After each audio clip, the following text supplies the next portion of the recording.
We're recording, but not streaming, just to let you know. Okay. Because of that, though, I'm not going to be able to see Discord messages except on my phone. If you have to send me something, let me know.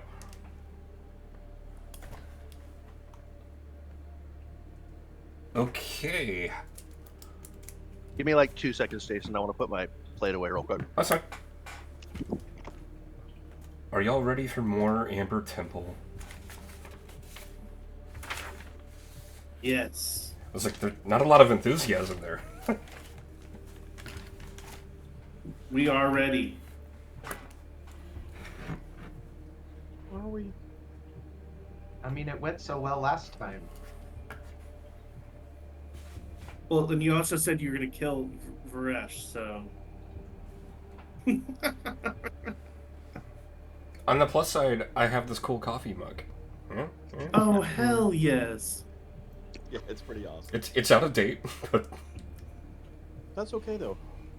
I am really enjoying the right's attempts to like slam her feet pick, and then the internet is just like, here's him holding an adorable pig. Here's him giving children free lunches, like every time. here's a small collection of children genuinely expressing their enthusiasm for being near him. I did enjoy the meme that was going around with that picture contrasted to the one of Sarah Huckabee Sanders, Oh yeah. like citing child labor laws out of existence in Arkansas or whatever the Yeah. fuck she was doing.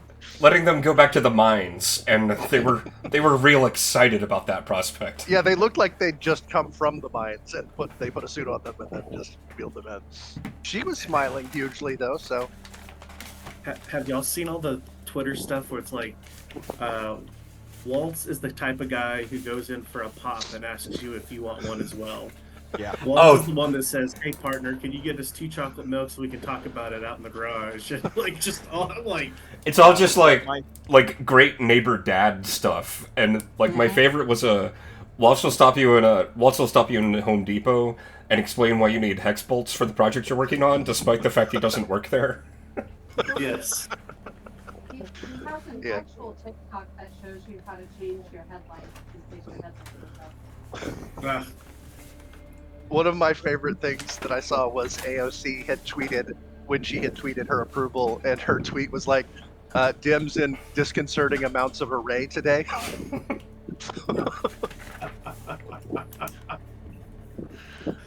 okay. Good. I love it. I'm excited. We long rested last time. Is that correct? Yes, we did. Okay. That was awesome.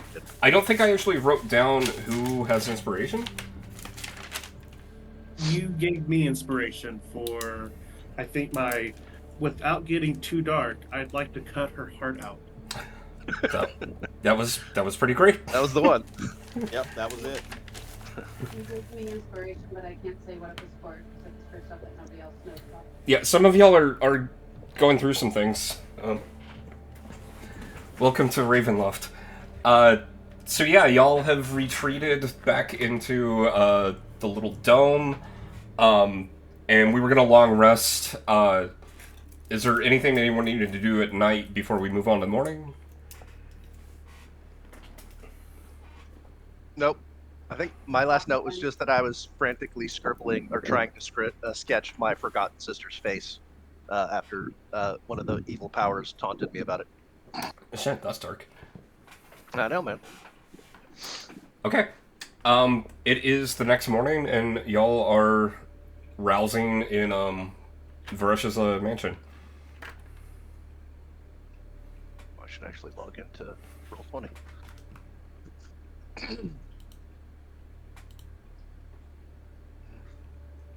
Yeah, I actually only see Greg and Dylan on there.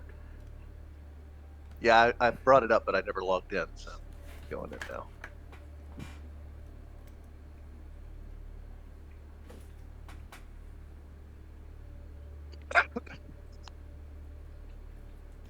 All right. So, you guys didn't actually like take anything from those evil forces, did you? Well, yes, that is why I cut out heart and try to bring life back.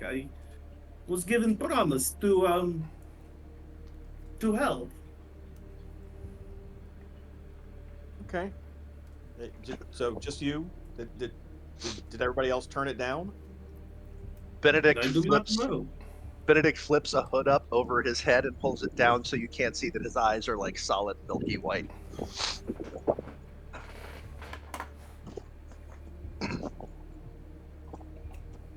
Are they really his eyes?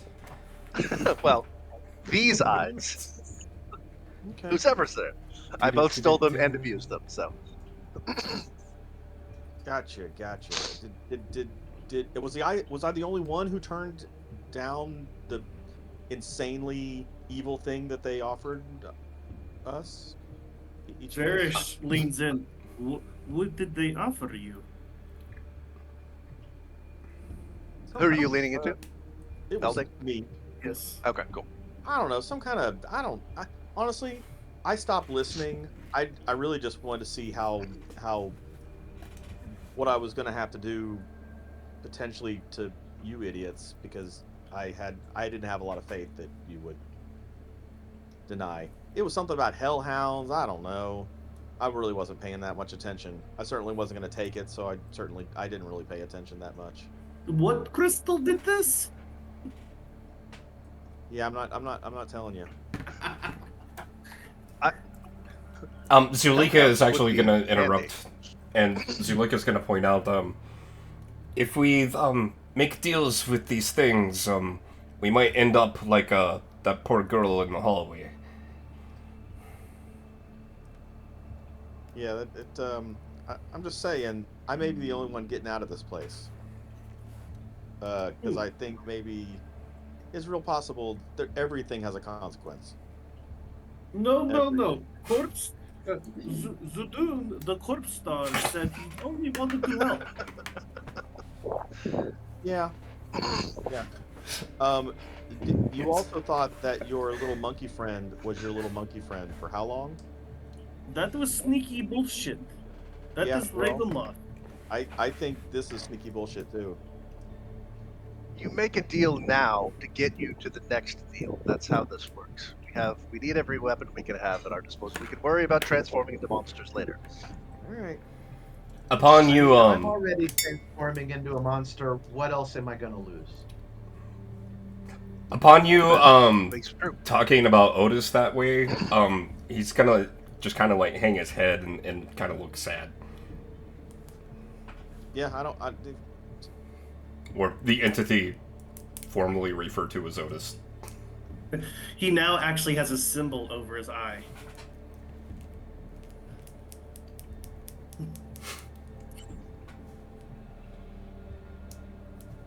He's still very cute. I do not mind. Even the little skeleton monkey. We take what we get in this place.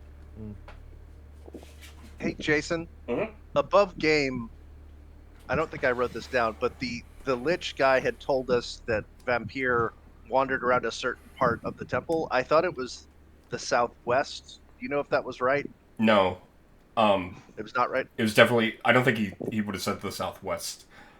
Okay. Um, Would he have given us that information? Because I had something about a note of it, but I may have just written it down there's wrong. something in the southwest. We got like some kind of warning or something about the southwest, but I don't. Or the southeast. Or there's a well connecting the two floors in the southeast that he mentioned some of the mages are still guarding. Okay. But Well, either way, we've explored what we have of the southwest. So I was just thinking I must have misunderstood, or else there's something we haven't found yet. So we haven't found any other stairs down, right? No. Okay.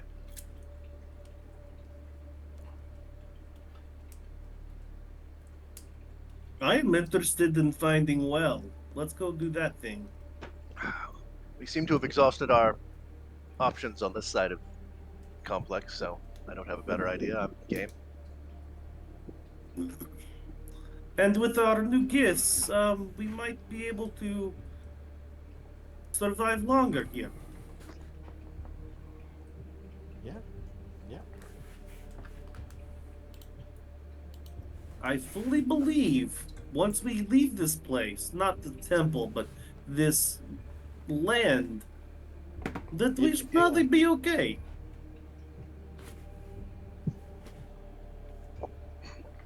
Don't be such a Debbie Downer.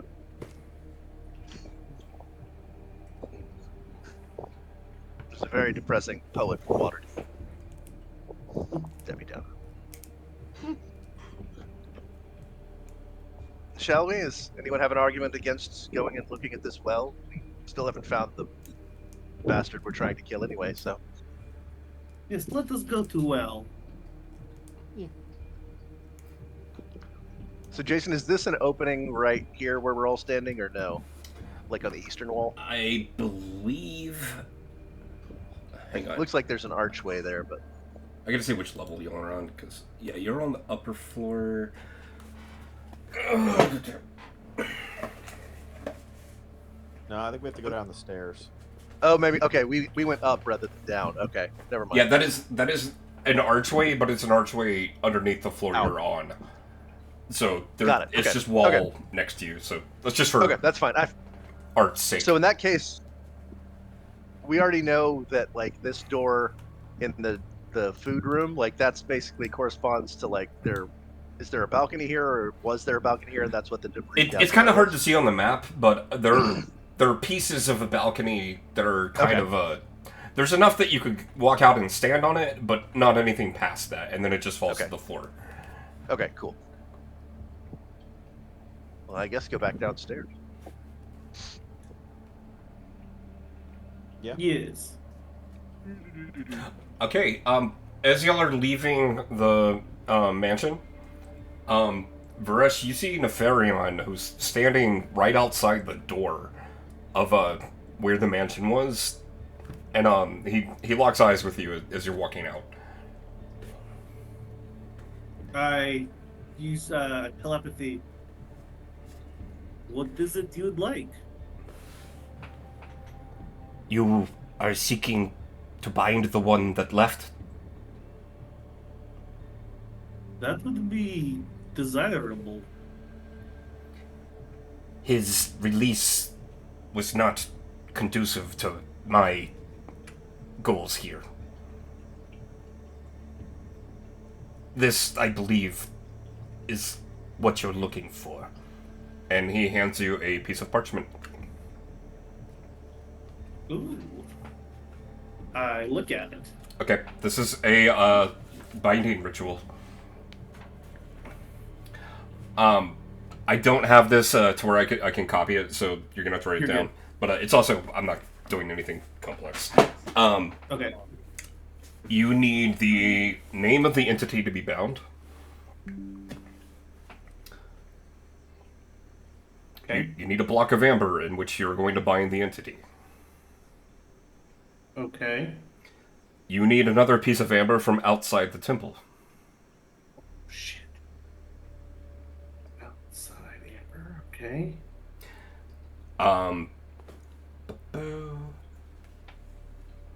You need blood of the entity that you're binding. Okay. And, you will need salt. Okay. We already have salt because we learned some of this from the Lich guy, and we took a bunch of shit from his lab. Do you remember how much he told you, or? Probably. Further up. You said it didn't We need a large circle of salt, so we just took enough to ring a room with salt, basically. Okay. And I never, like I said, I rarely ever use this, but I do have keen mind. What's the entity's name? Vampire? Up here. Okay. V-A-M-P-Y-R. I didn't. I knew it was vampire. I didn't know if there was like we had gotten anything else. No, perfect. Okay. Nope, that's all we've heard. And you will need some herbs burning in a censer. Particular herbs or just some herbs? It doesn't say. Shit, if only Aunt was here. So the gist of the ritual is that you place all of the amber in the center of the circle. one person is going to have to stay in the center, and then the rest of the group has to walk along the perimeter of the circle chanting the entity's name, one of whom will be swinging a censer with the burning herbs in it. Once the entity is summoned, then it will be bound by placing its blood onto the amber and invoking the name of a powerful entity. Okay. Salt, yes. Amber, okay. Name, got it. Herbs and scents that I'm sure we can find. I am curious about blood of long-dead wizard.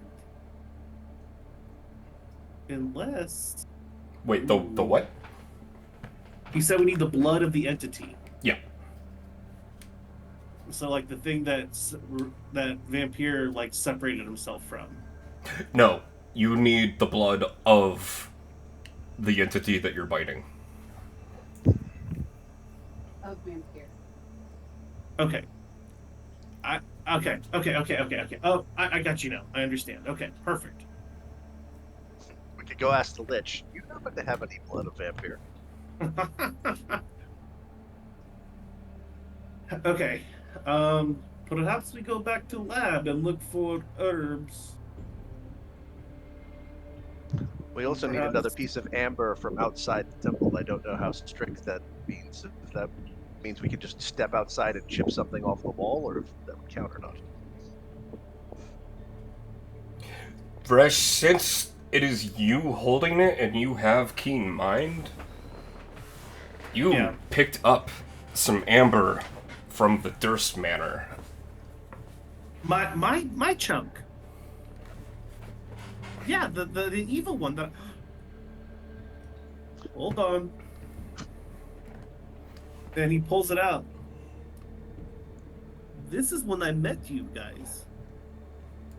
All of a sudden, you see shadows kind of flickering in this amber, and the pungent smell it had given off is much stronger. You've never noticed it doing anything like this before. There's just this kind of like a candle flame if it was made of shadow, and it's just flickering back and forth. Okay. So That's fortuitous. now we need. So I'm gonna check off salt. Outside amber. Have vampire. So sounds like we need herbs and censer. And a block of it. There is broken amber up there at the top. Perhaps we can use a chunk of the piece that he was cut out of, or released from. I took a chunk of that, actually, from his broken stone. It does not specify how big chunk must be, but perhaps that will be enough.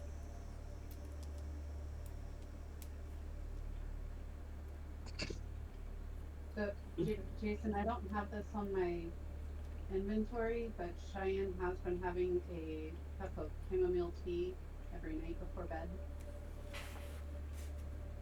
Okay. Does that count as herbs? Jason thinks that it does. Is there a KFC nearby? Finally, her bouginess pays off. Perhaps we mix the tea with a little bit of tobacco from my pipe. That should do it. Probably need to find a sensor though. Perhaps we should visit the well regardless. Do we know, Jason? I can't. Do we know whether the other like the people we got our gifts for, are those the other mages or those other entities that we're dealing with, or do we know?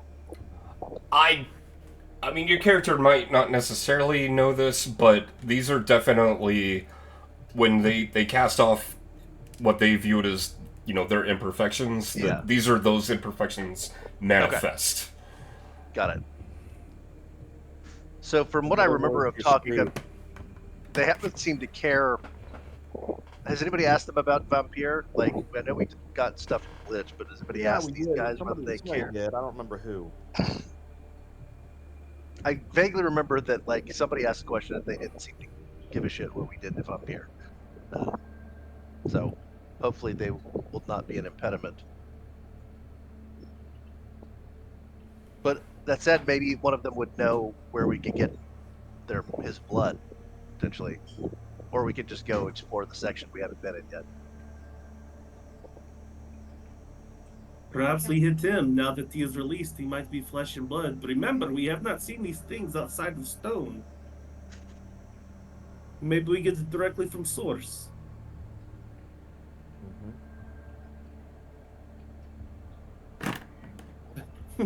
There is a good chance if I'm stuck in circle with this asshat, I might die. And then it'll be over. For me. I mean, there's a chance for none of us may survive it, but I don't know that we have a different plan, unfortunately. Yeah. To be honest, I hate this place, so I'm willing to do this. Like, it's sweet, sweet release. We should hate to be rid of you, though. At least that easily. It has been an adventure, that's for sure. Let this since we are here, maybe we stop by lab, see if there is sensor, and then go to well. What do you think? Actually, again, Jason, I'm gonna kind of exploit Keen Mind again. That's fine. What I remembered seeing something like that in his lab.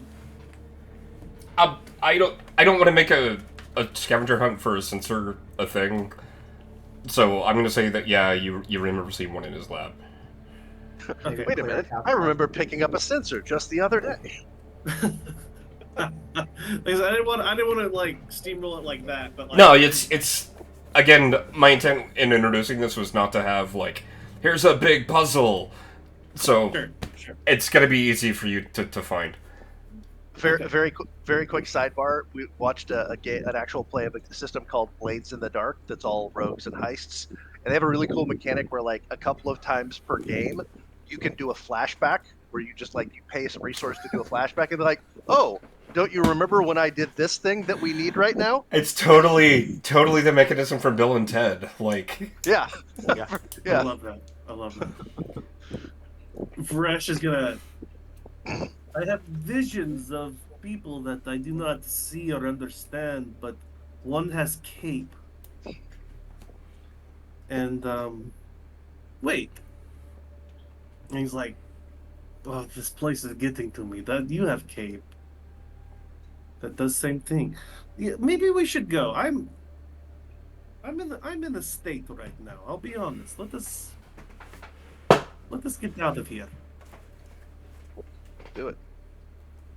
okay, so do y'all want to just teleport to the lab?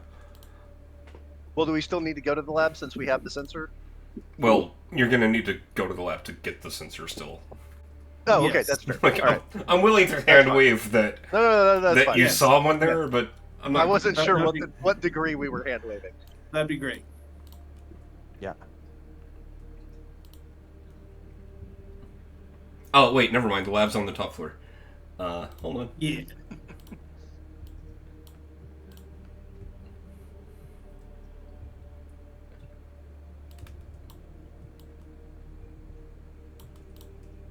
Okay.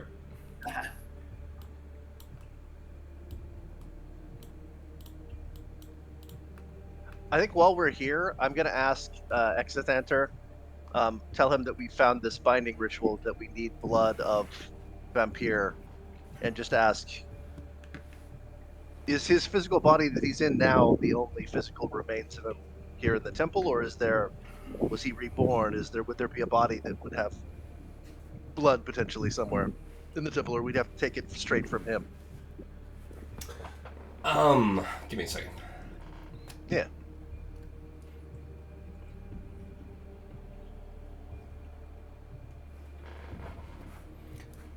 It took some time before we could bind them in the amber, during which they were manifest here in the temple. But I don't think there are any physical remains of them.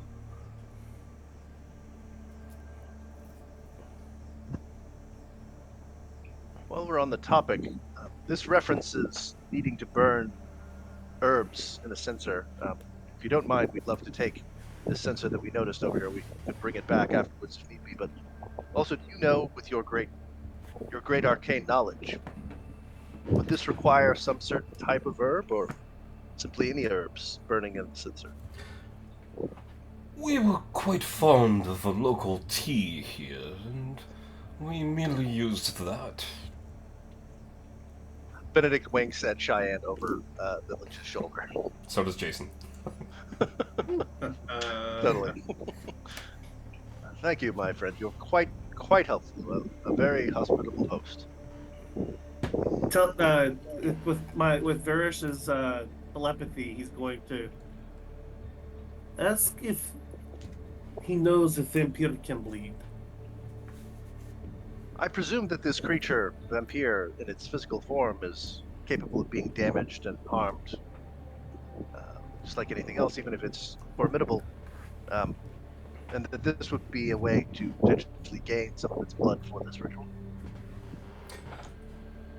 We were not so foolish as to try to combat them physically, but it has form now. Perhaps it has blood too.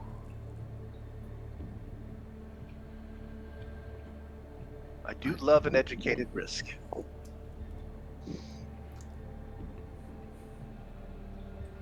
Does anyone else have any Possibly go wrong. questions? I turn to the Lich and say, that was a hypothetical. Please don't tell us what could actually go wrong. We already feel bad enough about this.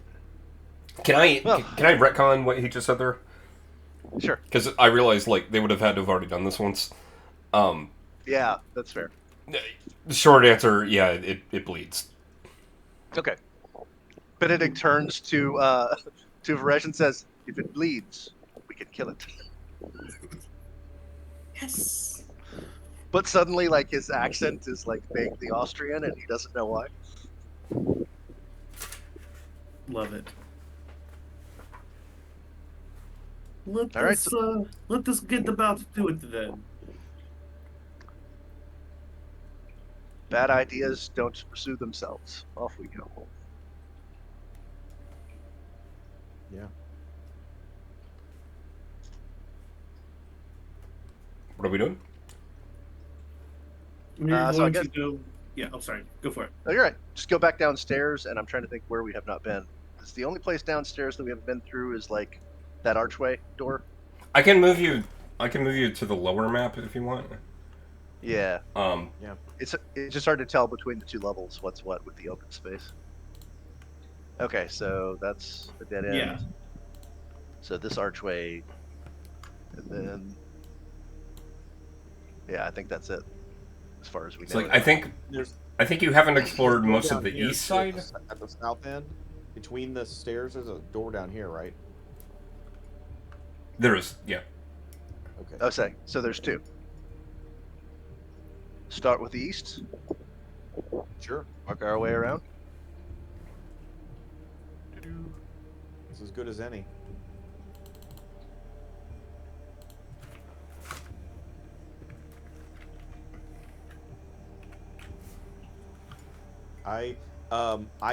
I'm the last one out of this room. Because I don't want any of these other idiots hanging around and going back into these, trying to get more gifts. Okay. I'm watching them very carefully. Varesh looks to Cheyenne. There's only a couple of hellhounds. What is big deal? Cheyenne's gonna shake her head and say, what a privileged existence to never have to compromise to survive.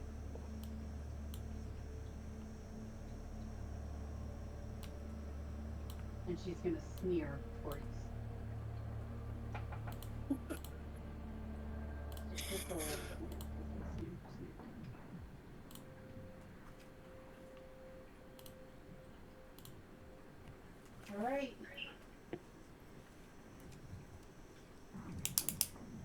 Who would like to lead? Is the door closed? It's not a door, it's just an archway. Oh. I'm ready. I'm going. I'll step through it. If Cheyenne's going, I'll follow close behind. I'll follow behind Varesh.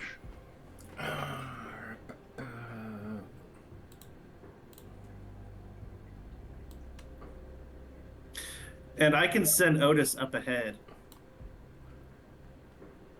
I'm gonna reveal all of this hallway that you can see.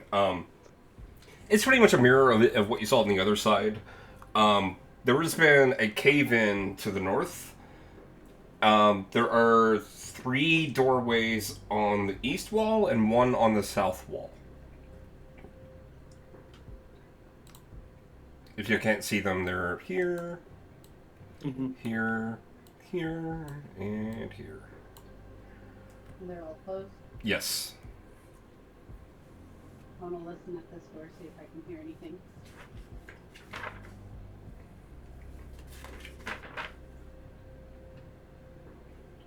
Give me a perception check.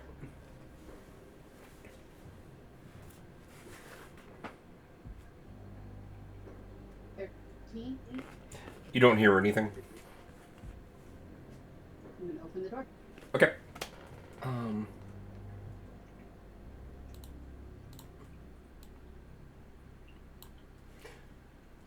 This looks like it used to be a bed chamber.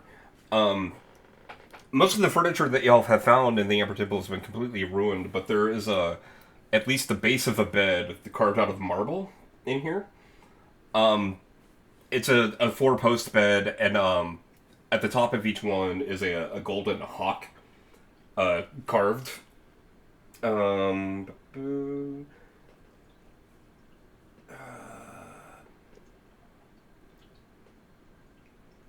There are some sigils drawn on the walls that you can see. I would like to investigate the sigils. Give me- Looking, not touching. Give me an Arcana check. Yep. When you say golden eagle carvings, do you mean they are made Shitty. of gold? Do I have a luck? They appear to be. Hang on, I may use a luck because that was shitty.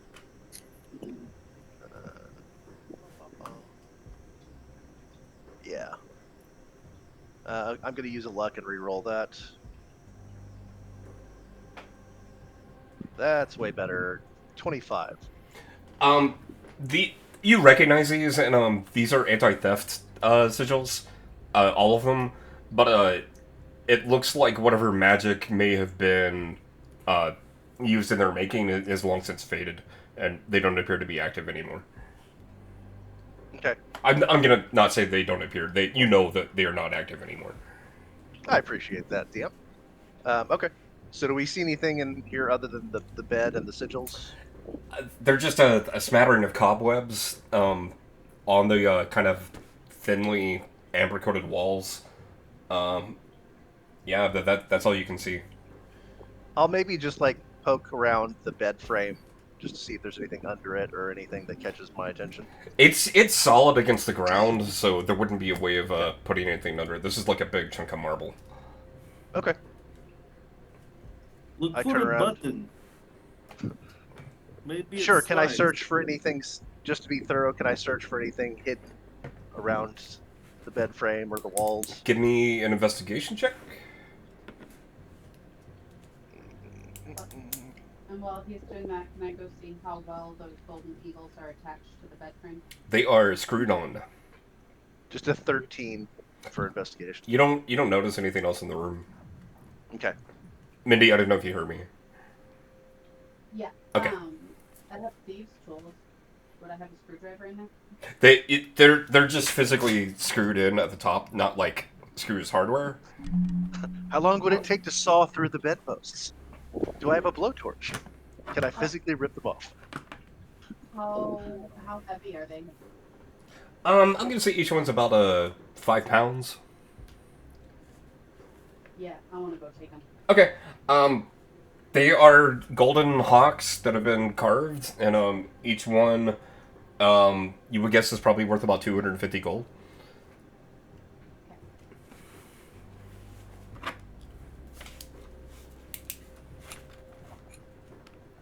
Sounds like a good haul. While they're doing that, I'll go up to this room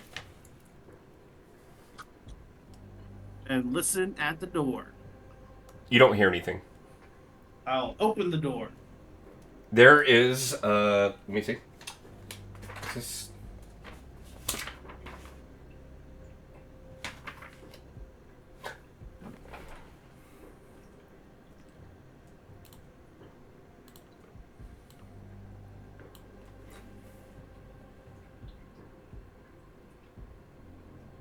Oh, what a great sentence.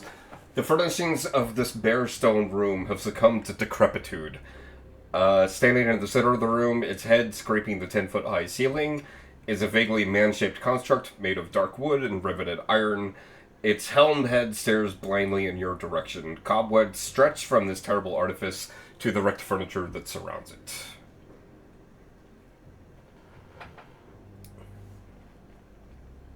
What on earth is that? Or what on Ravenloft is this? Is that?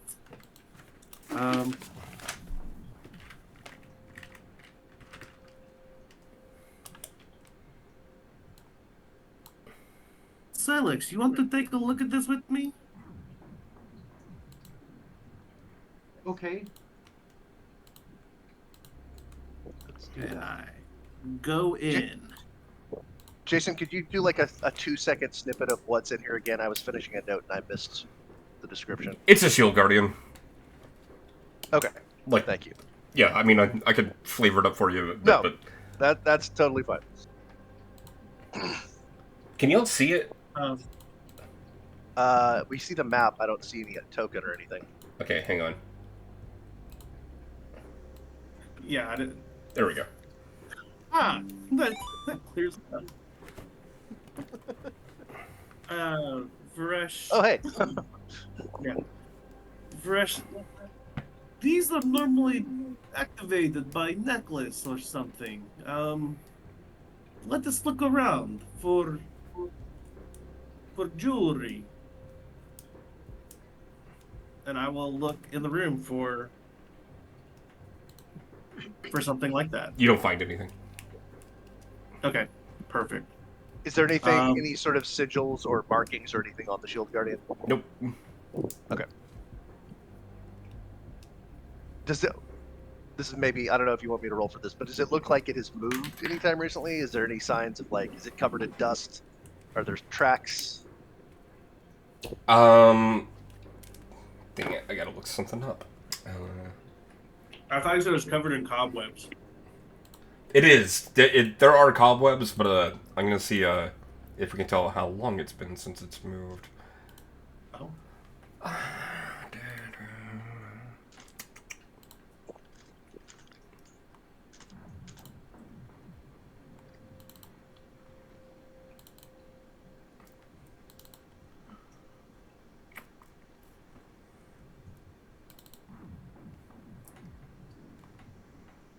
I wish I could be one of those DMs who just doesn't have notes and just, does everything on the fly. Well, you're running from, I know you've made changes, but like you're running from a module relatively adhering to it. So that just, you end up having to look up stuff. Silex reaches into the fetching cape to see if he can maybe Strahd. hopefully pull out the command jewelry for the shield guardian, and instead pulls out a cape of billowing. Nice! The cape has Oh, Does reproduced. anyone need a jacket? Capeception. Anyone need a cape? I have the fly thing I can do if I need be, so I don't feel I'm sufficient. The billows was Yeah. normal and Cheyenne would be more concerned about the Yeah, if this thing has moved, it's been, Benedict, like, ages and ages and ages. Okay. Uh, Cheyenne's gonna go over and offer. She's got a topaz necklace in her bag and just shrug and say it's worth a try. Where did you get it? No idea. Okay. But it probably wasn't in the temple. No. Okay.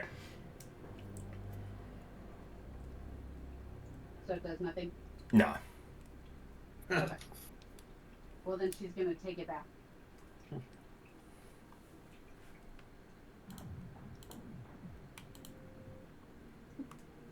Well, let us go look at door number 3, and then While they're wandering down this cave-in, does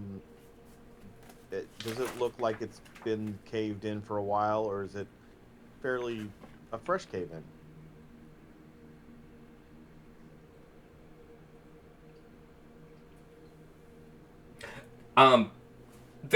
There's growth of like some sort of fungus and cobwebs all over this. This is definitely not anything recent. Okay. And the cave-in looks pretty solid. Yes. No. You don't think that you would be able to dig through this. Okay. Not certainly my intent, but no holes to look through or anything. No.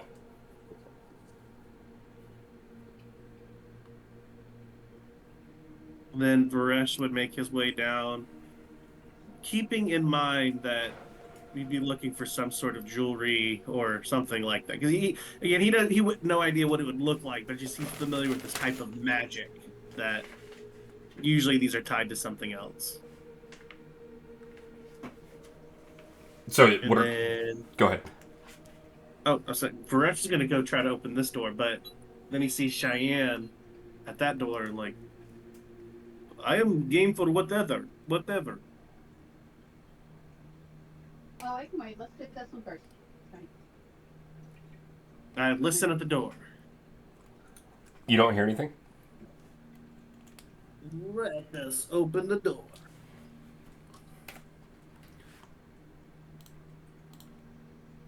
It is a vault, unlike anything you've ever seen before. Just kidding. It's exactly like the rooms on the other side. There are 3 5x10 blocks of amber. Before Felding can stop us, Varesh is going to rush in Free and gifts. touch one.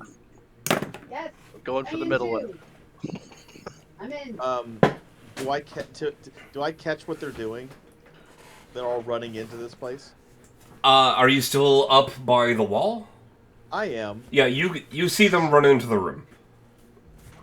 Okay. It's I too late. then rush because I'm super fast. And dash. I mean, I can like dash to the here in 6 seconds. Just coming around to see them potentially diving into these stupid things.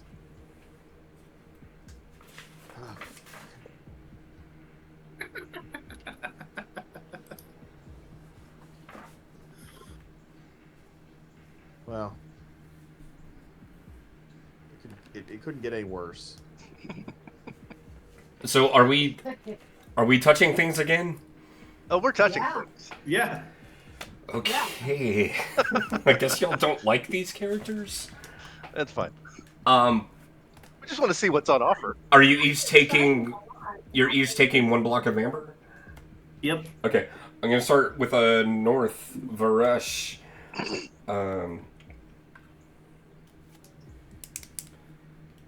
Give me a second.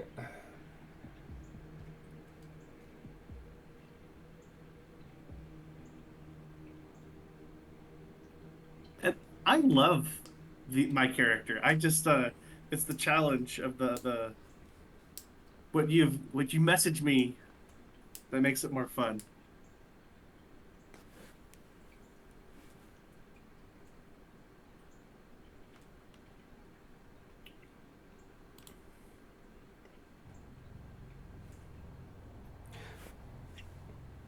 Varesh, you find yourself in a circular chamber that is filled with shelves with all sorts of obscure, odd-looking arcane devices on them. Um, the floor appears to be made out of gems, out of lapis lazuli, and there's a pentagram carved into the floor. Each of the points has a sigil that you recognize is a elemental: fire, earth, wind, water, and will. At the center of the room next to you is a white marble pedestal, and there is an orb carved out of an amethyst on the pedestal.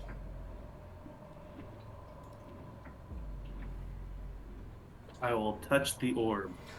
A figure appears in front of you, and wearing this bright purple royal cloak. Humanoid, but you can't see their face with this cloak pulled down. And you just hear a voice kind of echoing around the room. Oddly, it doesn't appear to be coming from the figure. Hello, Varesh. I am Savnok, the Inscrutable.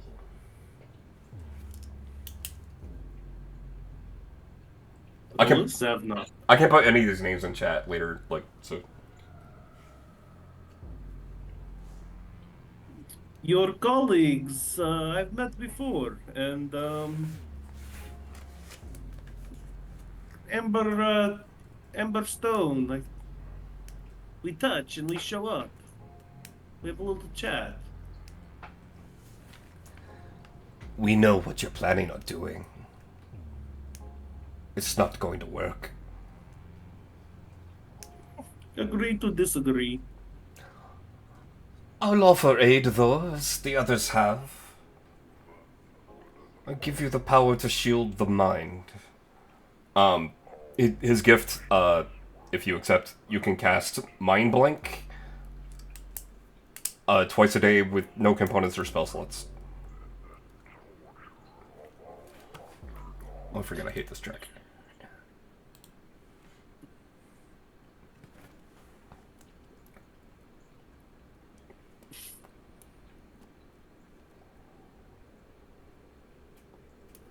I noticed that even though you say there is no fee or no cost, I recognize something in me that was not there before. What would you do to me in order to have this gift?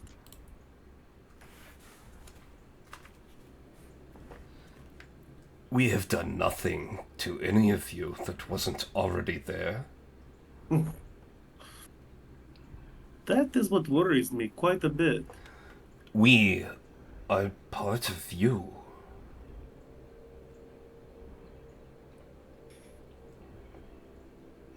You already carry us with you.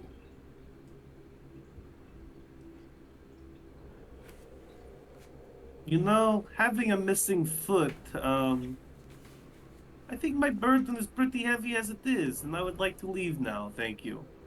Very well. Be gone. You appear, where you were. Okay. I guess I'll go clockwise. I'm still here, Jason. I'm just reaching for my phone. Okay.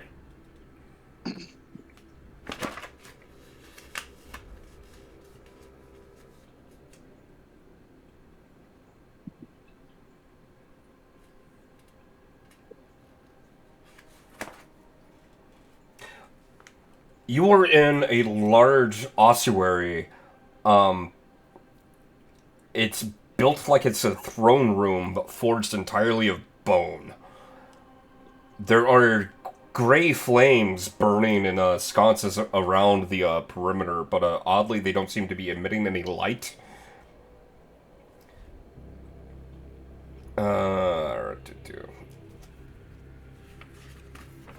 You notice all of these sconces with these flames in them appear to be made entirely out of human bones. Rib cages line the walls, and you turn, and then at the center of the table, or the center of the ossuary, is this large, disgusting serpentine worm. The body appears to be just a collection of jagged spikes that are undulating in a rhythm that's kind of making you uncomfortable. Its head terminates in a massive tooth-filled maw that is extending beyond the edges of its body without eyes or facial features. It has wings midway down this body, kind of skeletal, jutting out, and they're huge, like 10 feet wide. Greetings, Warlock! Takamides, the Grave Worm. You're well named, I must say. I do enjoy the decor. It seems like you would. So, let's have it then. What's your gift that you have to offer? Wouldn't you like to stay and chat? We could learn so much from each other.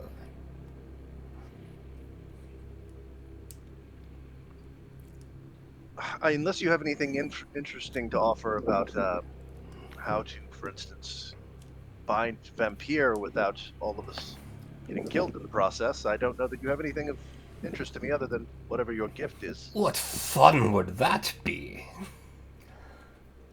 I can make you fly, Benedict.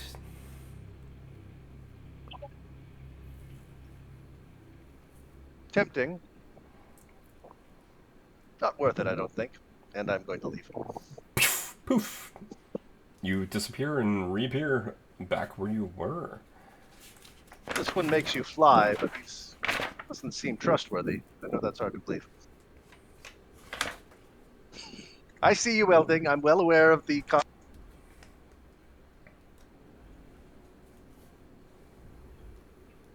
think you may have just unplugged your headphones. That's how emphatic he was. Like,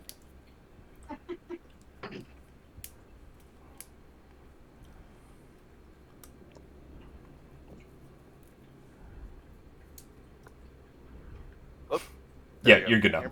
Yeah. Okay. I thought the cat had... Because the cat jumped on the cord, so I thought she'd actually ripped the thing out of the earpiece for a second.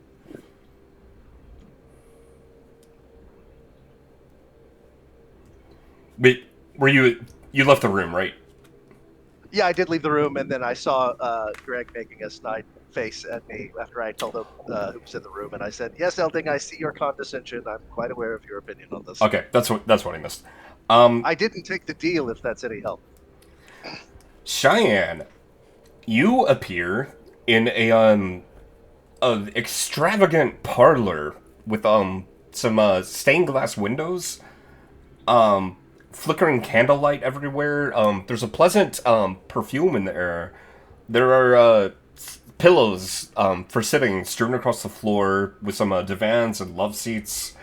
Some very nice pastel colors in here, and in the center of the room on a futon is a beautiful woman. She's wearing some sort of white face paint with deep red lips. You can't tell if this is makeup or just what she looks like.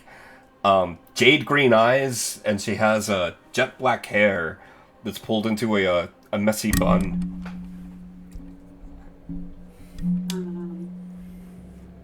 Ryan's gonna walk towards her.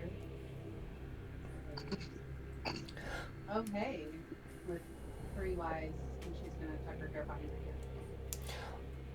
I'd rather hoped that it had been you who found me. I am Shami Amore, the Lady of Delights. I've been trying to to sound these out, but I'm not even trying with that one. For my notes. Yeah, it's Some lady. It's Shami and then Amourae. So we got some Targaryen spelling here. Yeah, for sure. And what kind of delights do you have?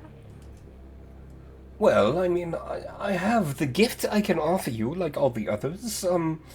The power of suggestion.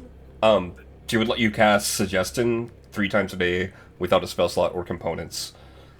Or you could just stay here and we could have some fun.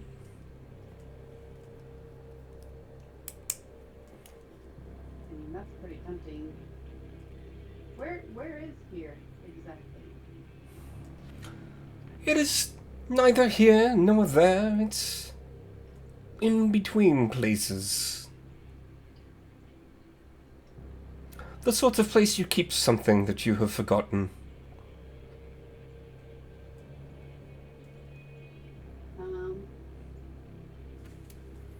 Giant's gonna step another step closer to the big pillow she's sitting on.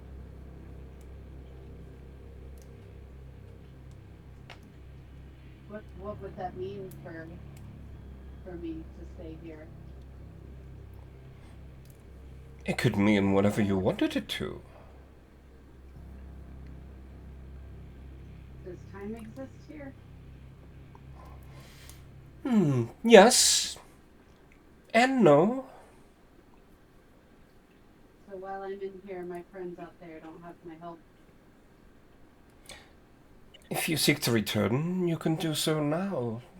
You could return whenever you wished.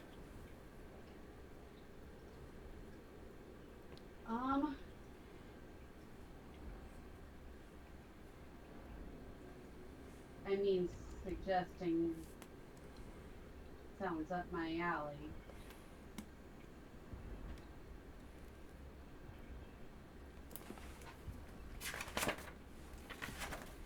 Yeah, I think that's a good consolation prize instead of staying here forever. So yeah, I'm accepting this gift.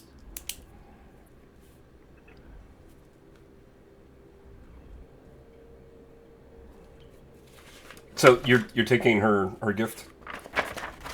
Yeah. The others have such ghastly mechanisms. I'm born of a different sort of your psyche. Perhaps we share a kiss. Okay. I don't have any like porn music queued up. If I did, I would be playing it right now. This actually is Barovian porn music.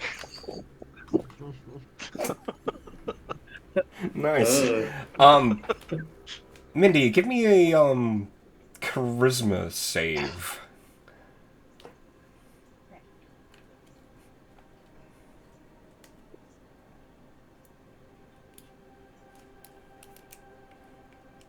Okay. 15. Okay. Yeah. So yeah, I'll make this into an actual thing like the others, but you have gained the ability to cast Suggestion 3 times a day without spell slot or components.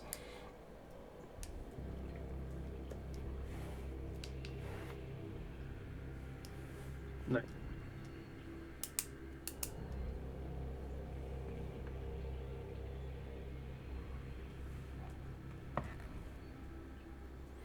That was lovely. So, like, are you gonna be here a while? Could I come back later? Because I've got some things to do. But I can't leave, as it were. You would have to let me out. oh, I can do that. Of course. You need merely destroy the amber block that we are trapped in. Okay, that is good to know. So maybe I'll see you again? And she's gonna tuck her hair back into her ear again. I hope so. She kind of winks at you, and then you appear back in the room. I'm gonna turn around. Is anyone still in here with me? I'm gonna say yeah that the 4 of them that are on the map.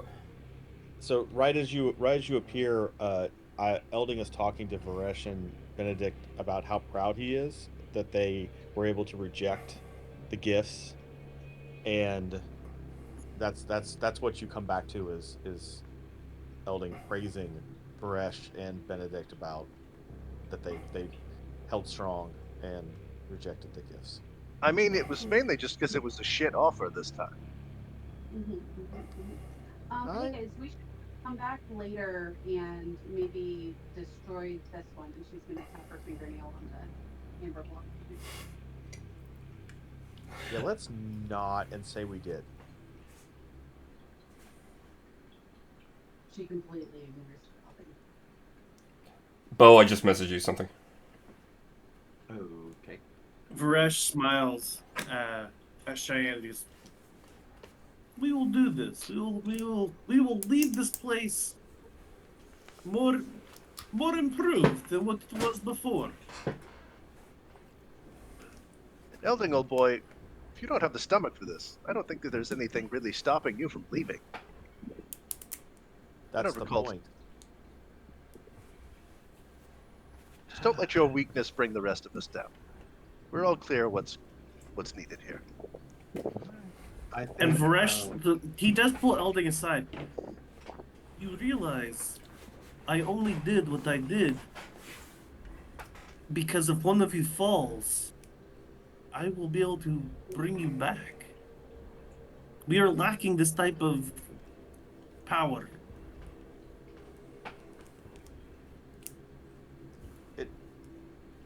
I'm not suggesting that there are not positive,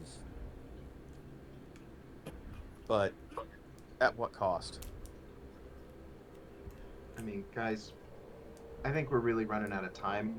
We really need to just, like, get going. We need to do this thing. Let's go. Indeed. Hey, there's one more door. Are we gonna go through this door? Cheyenne's immediately there listening. Give me It's gonna let me do Cheyenne first. Hold on. Like, we really are, like, running out of time to do this. Cheyenne, give me a perception check.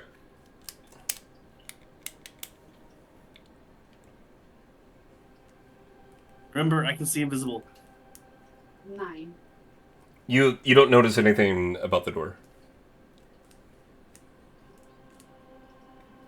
I mean, it'll be real quick. It'll be really quick, and she's gonna open the door.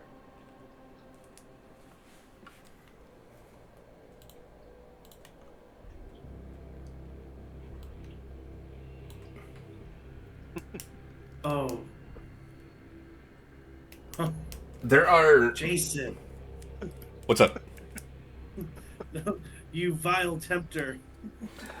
There is a room. And can you see the tokens on there? No. No. Okay, hold on. Like, I love this map, but it also makes it really difficult to see on my end. Okay. So this is similar to the other vault rooms. 3 amber blocks. There are a group of flame skulls flitting around in this room. They have not noticed you opening the door. Cheyenne, noticeably you see a hole in the ceiling that looks to be a well going up to the next floor. I'm going to immediately close the door, turn around, and tell them about the skulls and the hole. And I'm gonna look to Varish because I feel like Varish is follows the same looking to luck for what happens next as I do. So. You said the well is the well leading to the upper level? Mm-hmm. Okay, so we're at the bottom of this well, basically. Okay, cool. Varesh. Is this the well that they're referring to, you think? Seems unusual that there would be more than one. I mean, or it's under the library. There's also the 3 flaming skulls. It might be fun to do a little bit more stabby, hitty. Well, but if time is short, should we pick a fight with 3 flaming skulls rather than continuing to look for what we're looking for. That is an excellent point. Cheyenne turns around, opens the door, and goes in. Okay. Silex shouts, "We don't have fucking time for this," and starts going the other direction. Okay. Oh no.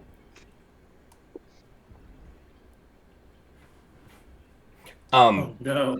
Cheyenne, the skulls have stopped flitting around and have all turned to look at you. I pull out my which one?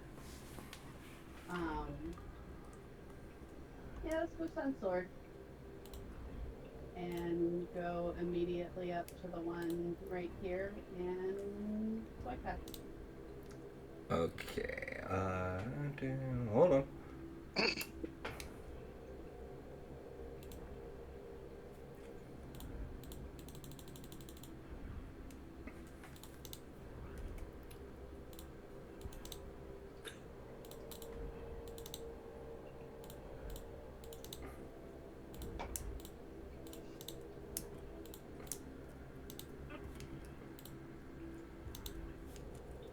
I should have everyone on the turn order, and y'all can roll for initiative. Do I get my one initial? Yeah, you will.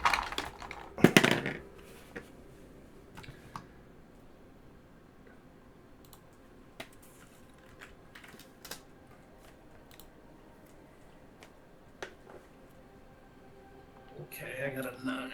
Here we go.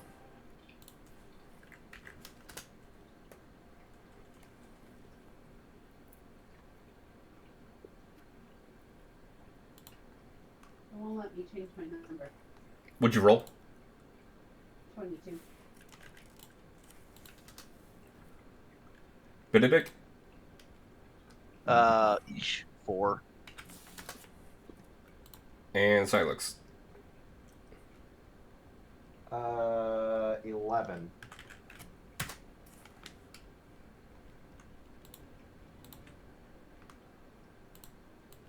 Okay, Cheyenne, you're gonna get to go first, and then we're gonna go to Elding after that. But give me a second, I don't have a stat block pulled up.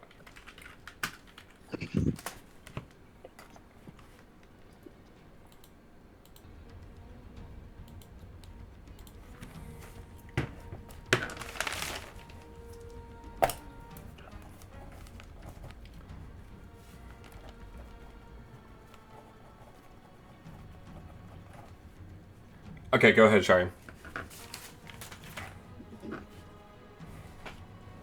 23 to hit. Yep.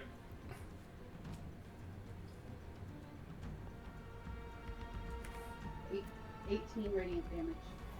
18. Okay. What did you hit it with? The Sun Sword. Oh, okay. So yeah, you pull out the Sun Sword and it ignites, and you see this kind of expression of surprise on the Flame Skull, and then recognition as it hits it square in the face. The blade kind of starts to burn off some outer layers of bone there, and it's awfully surprised by what just happened. Anything else you're gonna do? I just get the one attack since it was just me like. Oh, okay. going in and doing it. It'll be Elding then, and then we'll come back to you. Okay.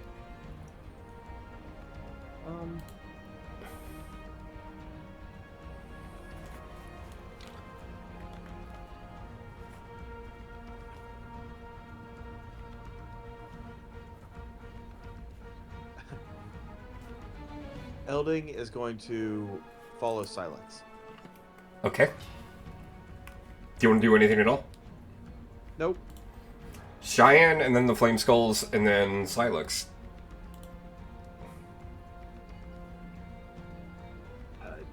She had to step out for just a second. Okay.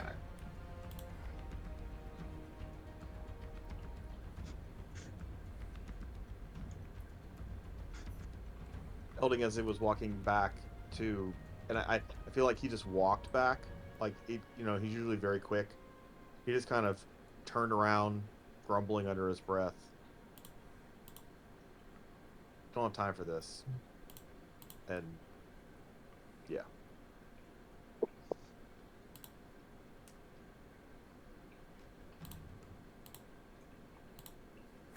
It's your turn. Yeah. Sorry. This run.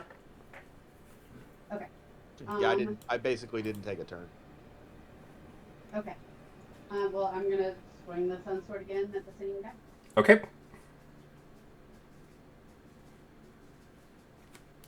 29. That's a hit.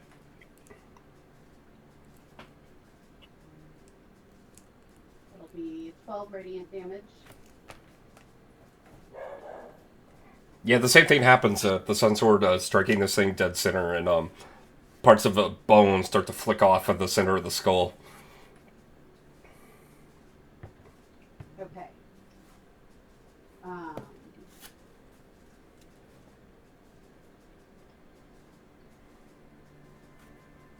see if there's.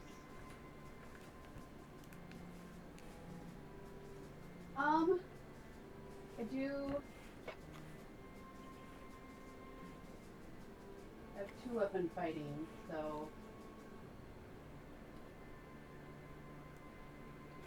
I'm gonna reach down and pull a dagger out of my little strap on my leg and stab it with the dagger too. Okay.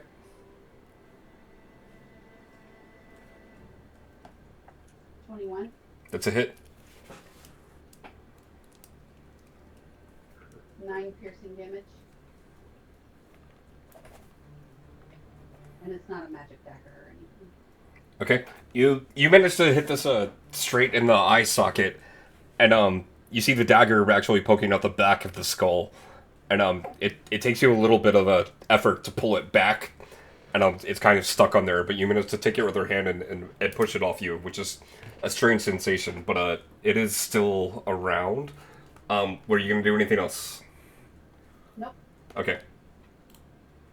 All 3 of them are gonna try to hit you. What's your AC? 17. Okay. 2 of them hit.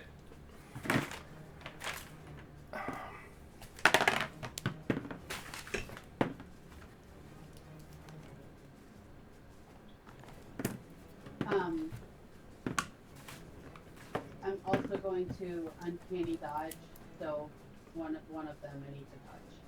Okay. Does that erase it or just half it? Just half it. Okay. So after uncanny dodge, you're going to take 6 fire damage from the first one, and then 9 fire damage from the second, and the third one missed you. Okay. It's Silas and Varesh.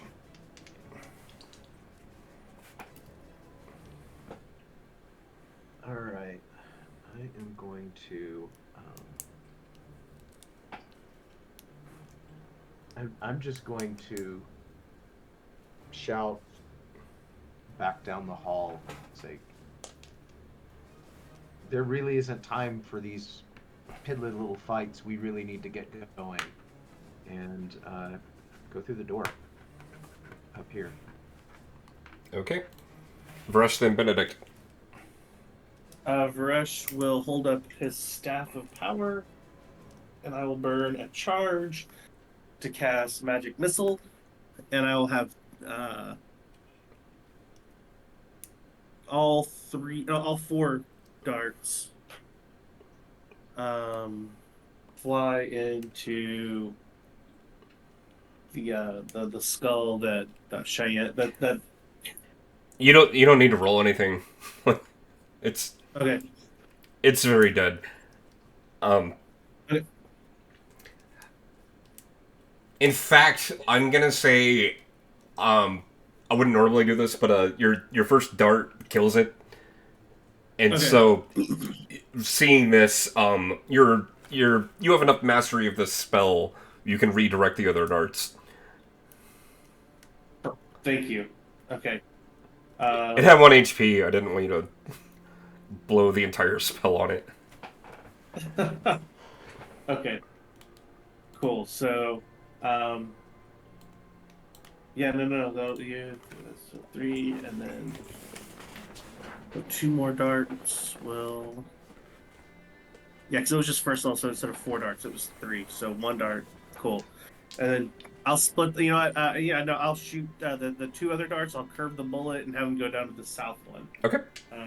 So that's going to be 2d4 plus 2. That's 5 points of force damage. Okay. See, this thing has just hit Cheyenne with a ray of fire, but you counter with your darts and blowing up the first skull, and the rest of the darts hitting this one in the middle. Anything else you wanted to do? That's all I can do. I will move out of the way for Benedict. Benedict and Elding.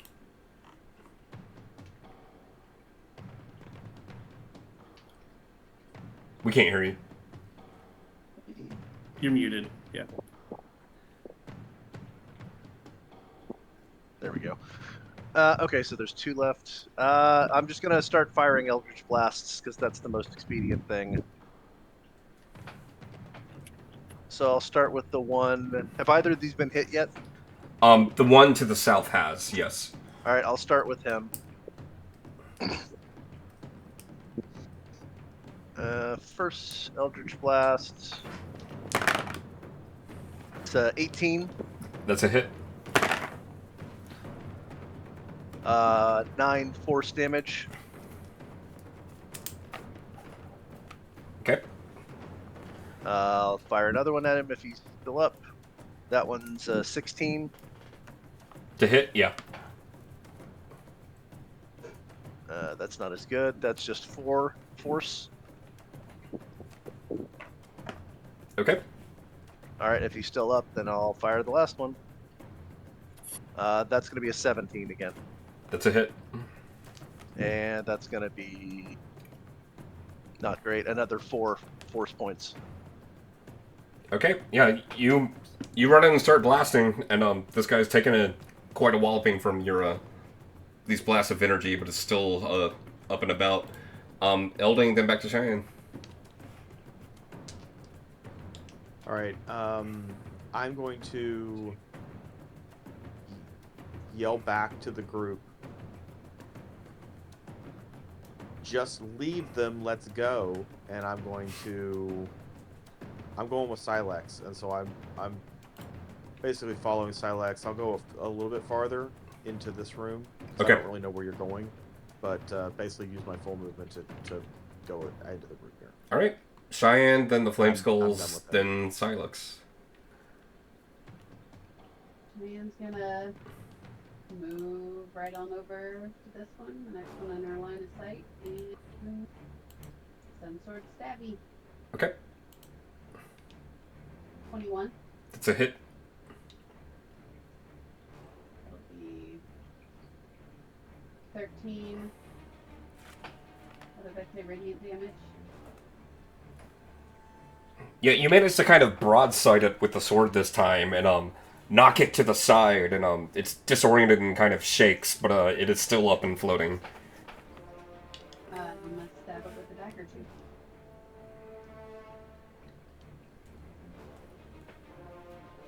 Oof. Yeah, that's a. Oh, hold on. Do I have luck? Yes. Okay, I'm gonna re-roll. Okay. Because I can't do that.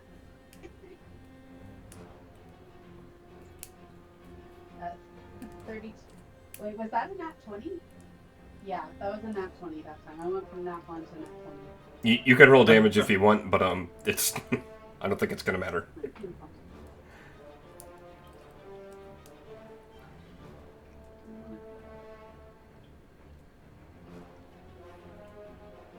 12 damage. Okay. Yeah, this thing, after it's shaken off being pushed to the side by the sun sword, it starts laughing at you and is kind of giving that cackle, and you pull your dagger out and you manage to pierce it right through the jaw, and its jawbone falls to the ground, and then it looks at you for a second kind of scared, and then it just falls into a pile of dust. Okay. Anything else? I want to move over to the next one, even if I can't do anything else. That's fine. Yep, that's it. Okay. This guy is going to see what happened to his friends, and it's going to fly past you to the middle of the room. So if you want to take an opportunity attack, you can. Yeah.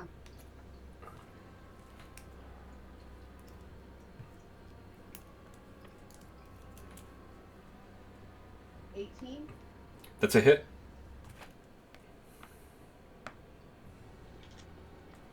12 radiant damage. Okay. So yeah, you managed to hit it on its way, but you see it all of a sudden take off and shoot up through the well. Okay. So the attack's over. The fight part is over. Okay. Silex then Varesh.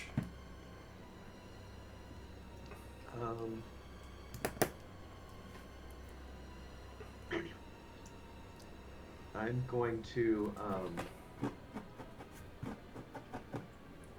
see.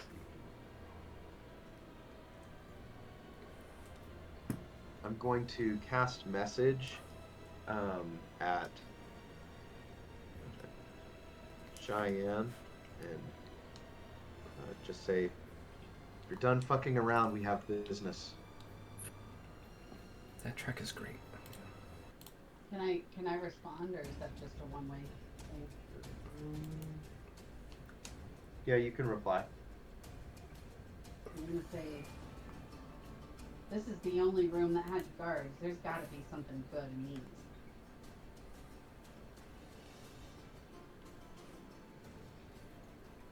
Anything else, Silex? No, that's it. I'll just move further. Varesh then Benedict. Varesh is gonna go in. He's gonna look up to see if he can see the skull flying away. It is about 40 feet over you. Okay, and Cheyenne might notice this. He knows that it's trying to get away, right? And he takes there's a little bit of a gleeful look on his face as he fires 3 more darts from his staff of power at a thing that is trying to go. Okay. Go ahead and roll for damage.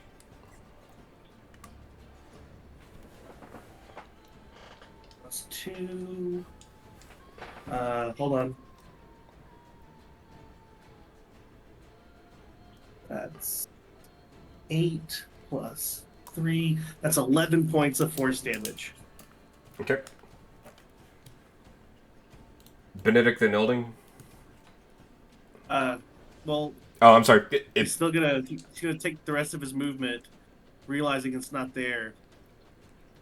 Look over at Cheyenne and nod. And do a little touch. okay. We'll come back to you. Yes. Benedict then Elding. Mm-hmm. Okay, I'm gonna go in and touch one of the stones. Yes! I Okay. rolled for it. Pure chance. Elding then Cheyenne? Even though Elding isn't in the room, he can feel Hey, Yeah. I've only taken Shame. one so the far. shame. Like, he's ashamed even though he's not even in the room. No, I'm fine with that. Yeah. I just like to know my options. As I'm running, I'm going to follow Silex, but as I get up Silex, like, where are you going? I'm gonna say, Silex, you can respawn. Like, we can kind of ignore turn Yeah. order right now. We're gonna go back to the library and go down from there. Okay. And we can't get there from here, can we? We have to go like down. No, I don't. This place is crazy. You can't get to these stairs from here, correct? Can I say Yes, something about you game? you can get to those stairs from there. They go upstairs to the library on the next floor. Okay. Then I'll continue. Sorry, that's and I can really make hard it- to represent on the map. Yeah, no, that's what I'm saying. I can basically make it to the stairs, and I'm just gonna head that way Okay, and be done. Vresh, what were you saying? Above game, I thought the stairs in the library just were another way in behind that angel statue. They are. It's a Okay. stairway behind the statue on the bottom floor, and it goes up Right. to the library. Right. Okay. Cool. Was there something else that didn't make sense about that? No. I guess that other door is on the bottom floor. What other door? We are on the bottom floor. Okay, I guess I'm. Okay. No. I know it was mixing me up like crazy too. Yeah. Yeah, y'all are on the bottom floor right now. All right. I let's also do your thing. don't know. I also don't know where they're going. If that's what's confusing you, because I didn't Yeah, think I there was still anything. know. Yeah, but I mean, you know what? Role play it out. That's cool. That's totally cool. Yeah. Okay, without killing the initiative just quite yet, Cheyenne? Seeing Baruch and Benedict coming in, she's gonna laugh gleefully and touch the one next to her. Okay, now I will drop you from initiative. Mr. Flameskull is going to go do Flameskull things, with his hood rat friends. Pour one out for the other two that died or that fell. They're probably hiring at the mines if he wants to be an assistant. Don't touch the water wheel guy. I'm gonna start with Benedict and then go around counterclockwise this time.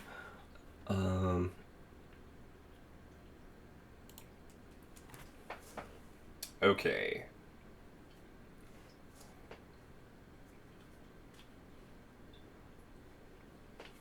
What happened to my music? Come on. Okay.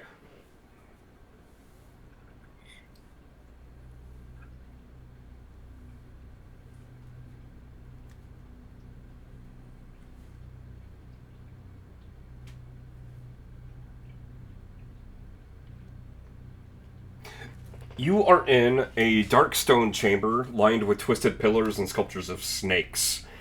At the opposite end of the chamber is a dais with a dark stone altar on top of it.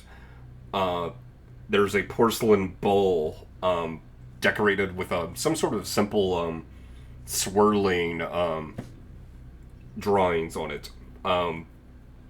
Yeah. Okay, I go up and investigate the bowl or say hello. So you notice that the bowl has this bright kind of royal purple bubbling liquid in it, and suddenly behind the this altar, a very tall woman appears with kind of a purplish gray skin, and wearing the deep violet dress. Her hair kind of looks like fungus. That only really appears to be growing on one side of her head. The other half is heavily scarred. The fungus is coming down onto her face, and it looks kind of like a masquerade mask. Okay. I'd hoped it was you, Warlock. We were made for each other. I am Fekra, the Queen of Poxes.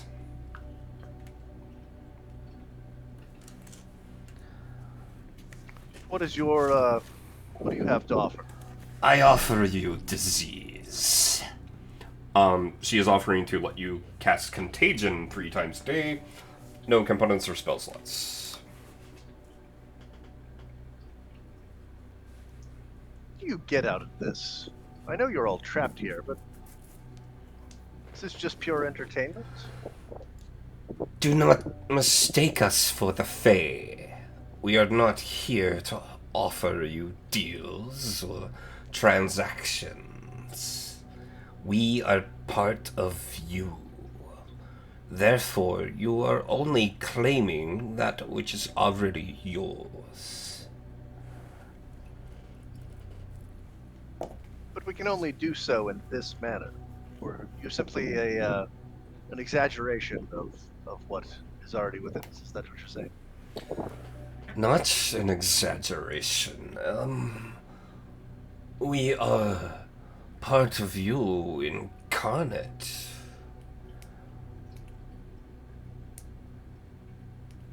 Do you think we have any chance in binding this vampire? None whatsoever. Well, that's maybe why you've been stuck in a thing of amber for some time. Good day. I move out. Okay. Varesh.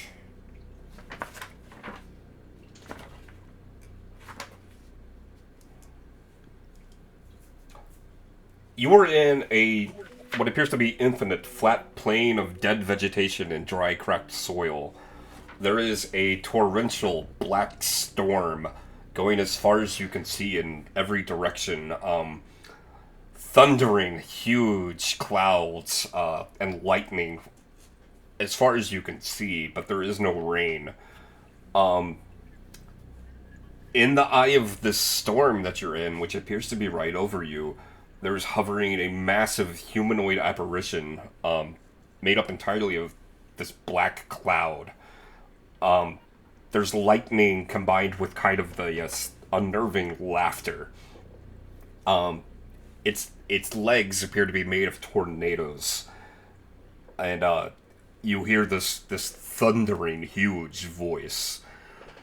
You have found Zrinhala, the Howling Storm.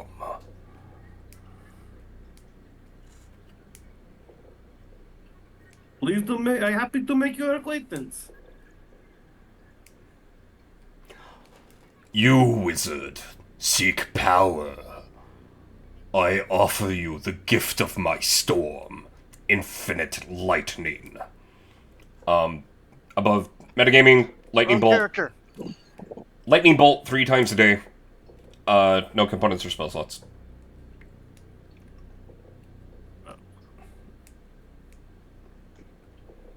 What level lightning bolt we talking here?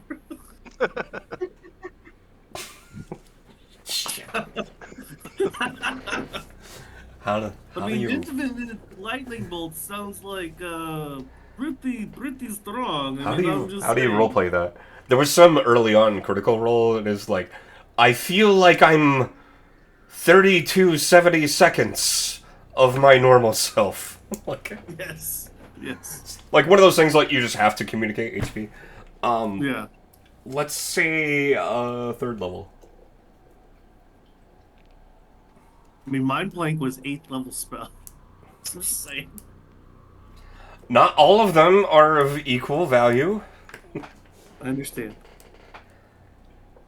Look, there is a complaint department if you've been unsatisfied with your journey through the Amber Temple. Maybe the curse is just that you're mildly uncomfortable in social settings, or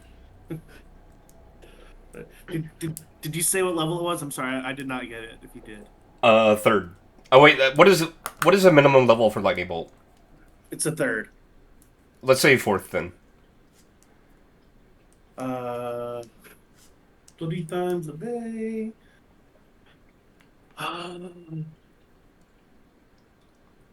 This I can do. Greg's trying to warn me, but is on mute. As you are about to accept it, you see Elding's face in your mind's eye, scolding you, just shaking his head. That's all he's. Okay.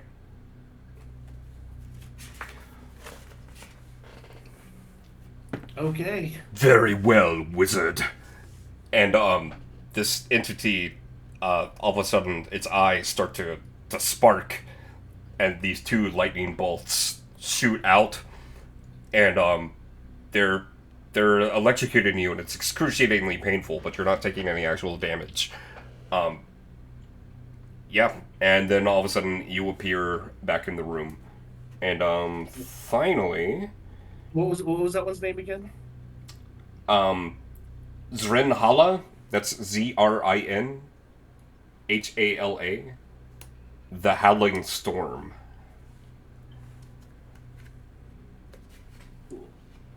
I'll write all these for y'all when we're done.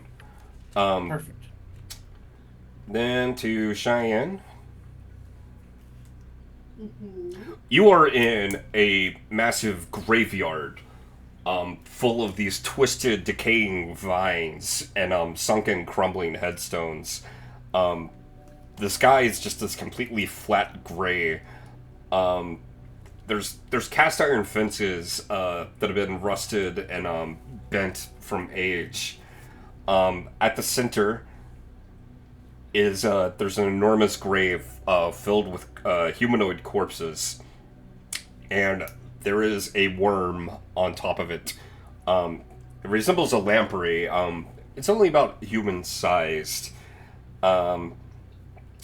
There are these drifting clouds of golden mist going past its mouth, and when one goes by, it devours it all of a sudden. As you get closer, you realize that it's the skin on this worm. It's not actually skin, but it's a collection of thousands of earthworms that have kind of woven themselves together in sort of a fabric that appear to be making up this creature.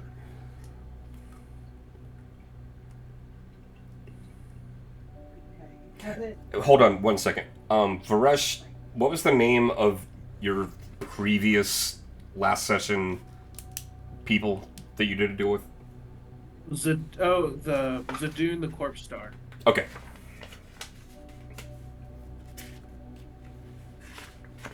The worm thing hasn't said anything. Not yet. Shane's gonna say, "Ew, no," and get out. Okay. You appear back in the vault, and we are out of initiative, y'all. I'm gonna turn to Varys and be like, "It is super gross in there. I don't even know what they were offering. I could not be there anymore."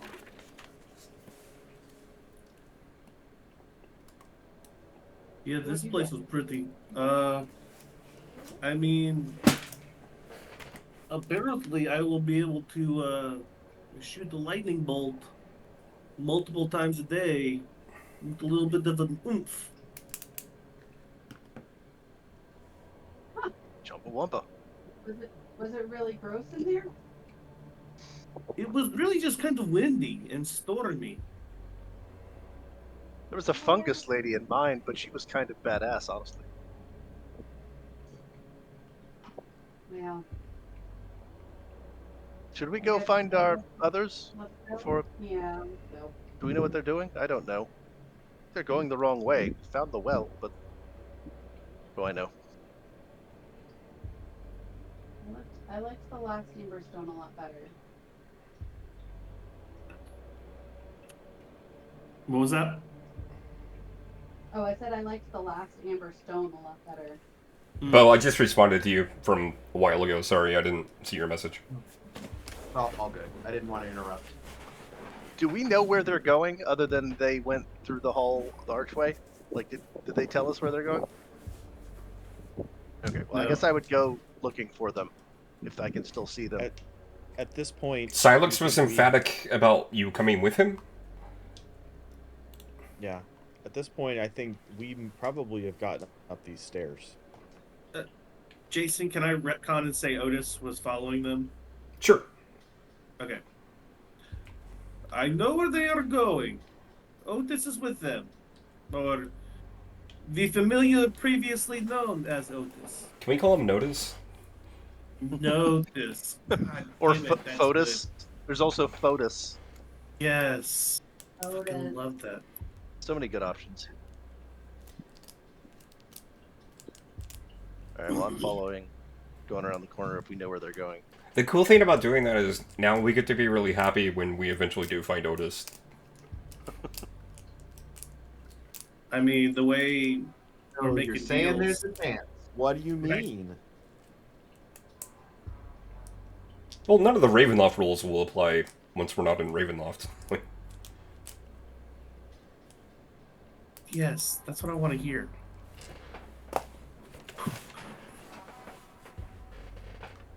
Alright, what are we doing, guys?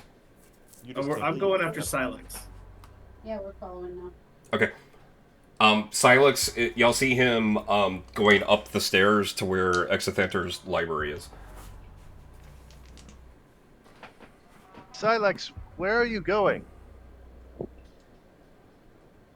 We're going to the library, and then we're going down from there. Haven't we already been down there? We've already been over there. Is there something I'm forgetting? Perhaps. Oh. Ouch. Sorry, that was rude of me. That's how we get to him. You know this how? Call it a hunch. I mean, that's more in the Perhaps- direction of where we were told to go, I thought. So, Varesh will lean into Benedict. Perhaps he got the little deal on the side too.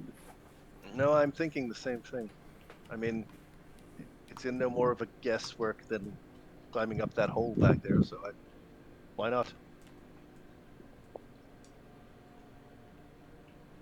Okay, where was Silex? Wherever he's going. Okay, he is going to go through Exothanter's library, and then I'm assuming, Bo, you want to just run down the stairs after that? Yeah. On the way, do any of y'all want to stop in the library, or are you just going to keep following Silex? I'm Gotta so follow. Okay. I asked because now I don't need to change maps. Through the magic of moving your tokens. Okay. Y'all have reached the library that is underneath, y'all have reached the vault that is underneath the library. Okay. Silex, haven't we already been here? Yeah, but we missed something. Where are you?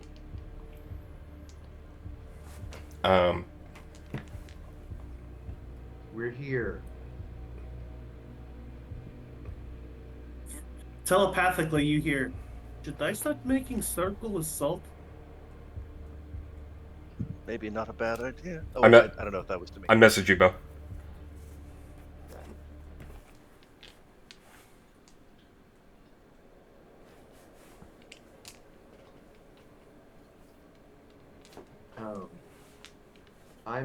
I'm gonna. There was, if I remember right, there was one of these amber stones that we touched last time and one that we didn't, right? That is correct. So, there's one in the west, which has been, Broken. fractured and broken. I think that's where I took the chunk of amber from. If I remember did. correctly.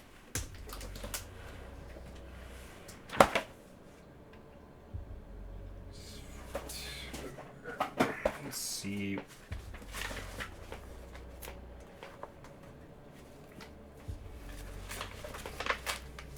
The one on the far right was the one where Corpse Star was in, That's correct. but we did not touch the bottom one.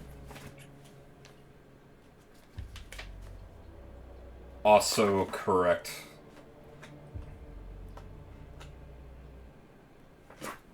I'm gonna say he's here. I know he's here. And I'm going to go down to that bottom stone and touch it. Okay, Silex, you are transported to a dark tomb.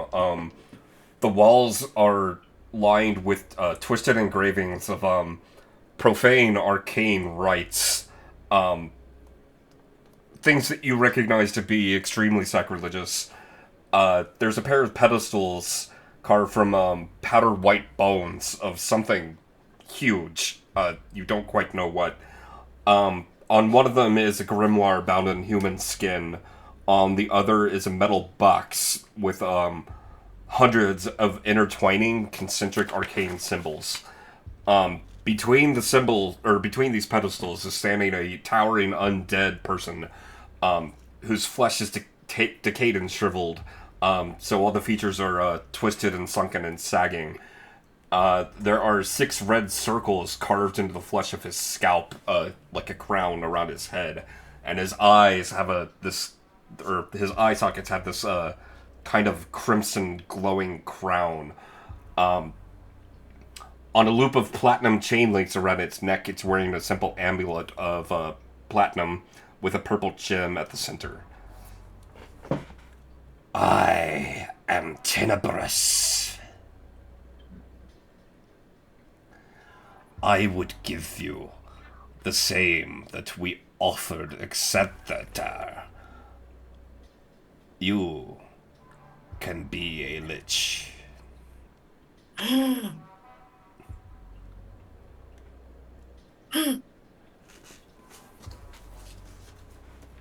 Are you the one who called me here? I don't know what you're referring to.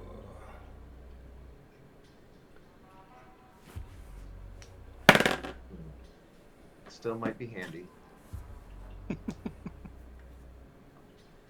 We are the What do you baddies. ask in return?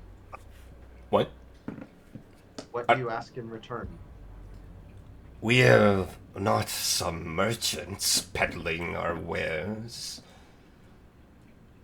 This is a gift given freely.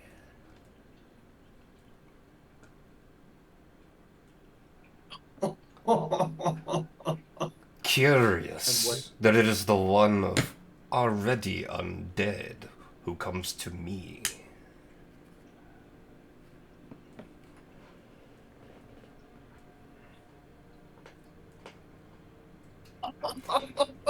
The gift he has given you through his own offspring. Parlatrix. I offer you power.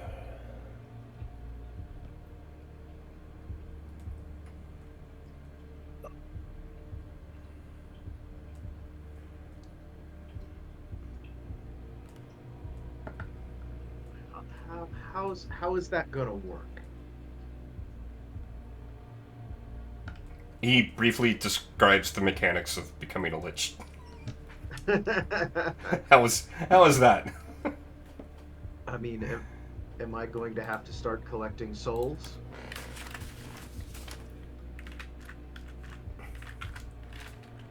Hang on, I don't have my book handy. Damn.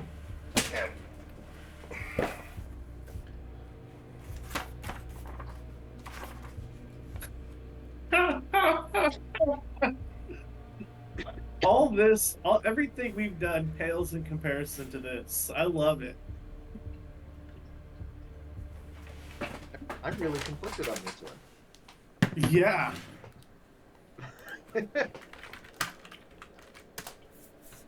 See, the real question is, would you be a lich vampire, or would it remove the curse of the vampire? There's one way to find out. Right. It's like, do you have a headache and you slam your toe into the coffee table to forget your headache? This is a good place Molotov cocktail situation. But Bo, do you remember when you ran Astarak? Now you can be Zach. Right. And I'm sure there won't be any consequences at all from that. None whatsoever. And then everything will be Find out whatever just consequence you fine. This place is just full of pinatas. Mm-hmm.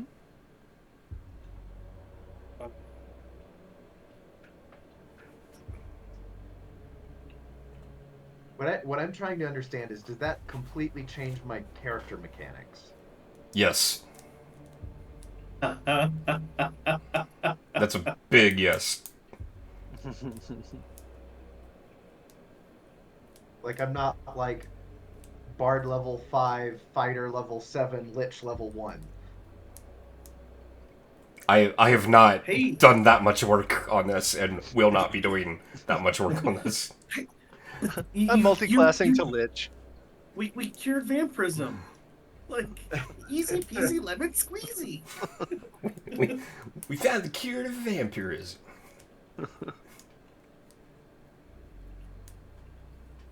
I'm gonna think for a second and then just say, "That's not why I'm here," and I'm gonna bamf back out. Okay. You appear back in the room. Okay, where is he? I'm gonna come over to the broken thing and look around it. You feel, as you walk towards, this block of amber which has been broken, oddly, what you're feeling is a sense of familiarity. Oh. And, you have this odd sense of, it's almost imperceptible to you, but of, family. Oh. Oh no. When you're here, you're family.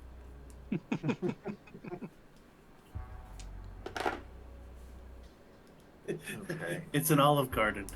Like I'm gonna like step completely in there. You're gonna what? I'm gonna step completely in where that rock would have been. Nothing happens. Like, completely there, just- Is there perhaps a passage or something? Farish, do you still see the invisible?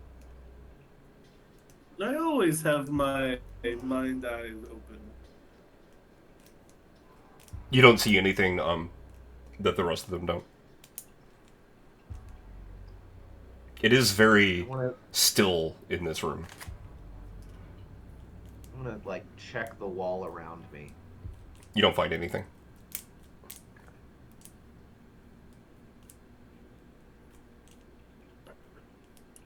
What brought this Shut here up, again? laugh. I'm here. We're here. Who are you talking to, friend? I don't want to type this up. Just Silex.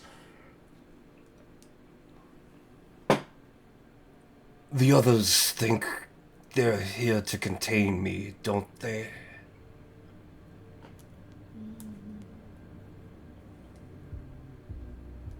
Yeah.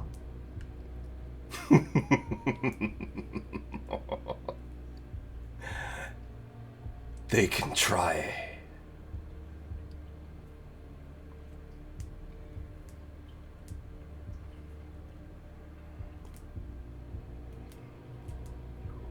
Okay. I don't know. I guess do the thing you guys were gonna do, right? Is it here? He says he is. Well, we not to nitpick, but we do need a body in order to gain part of the ritual. You need a body? Blood. Oh, we need blood. Gotcha. A body to get blood. Yes. I was like, did I Yeah. make a requirement I forgot about? Like, Nope, you're good. We can start. I can put down the salt ring, and we can. I'm gonna come over to him, and I'm gonna take a dagger and I'm gonna cut my hand and hold it out. Try this. Interesting. Interesting. Benedict licks your hand. It's Mm. it's very salty. it's a little That's salty. Also- lightning right there. Also, am I a vampire now? Fuck. Okay. Okay. That is part of how he would turn you. Right. Yeah, no, Varesh will start stuffing he'll hold the censer out to Cheyenne for the herbs, and he'll sit in the center, take out his block. I'll spread the salt. I'll take your chunk of amber, and yeah, I'll take a couple of drops of your blood.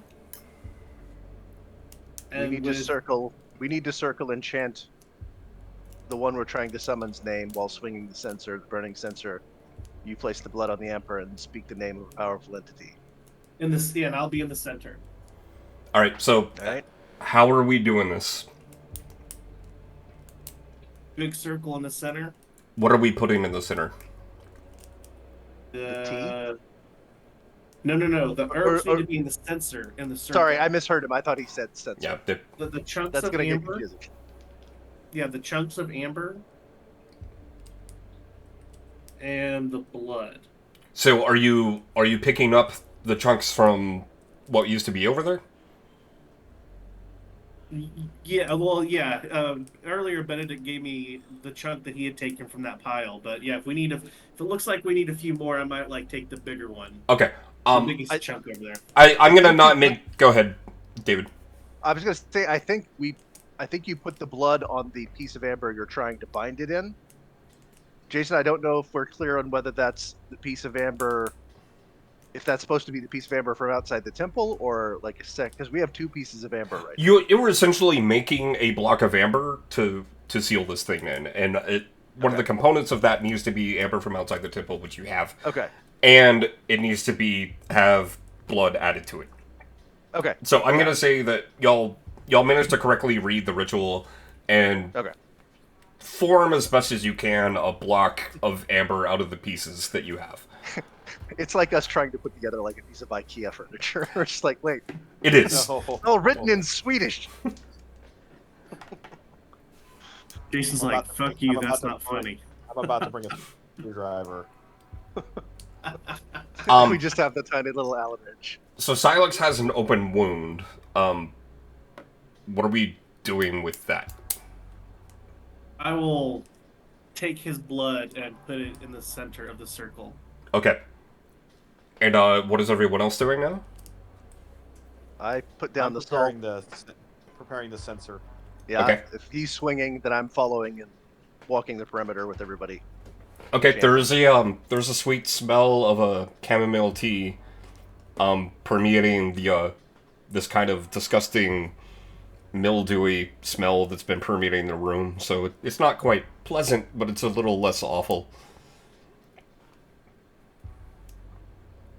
Vampire. Yeah, Eldingus trying to think back years ago, to when he was first a cleric initiate and trying to remember some of that time. He's kind of swinging the sensor around. Okay.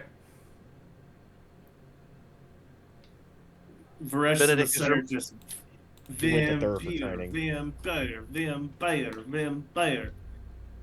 Benedict is remembering the last time he tried to perform a summoning ritual and it didn't go well, and his hand briefly goes to the necklace around his neck.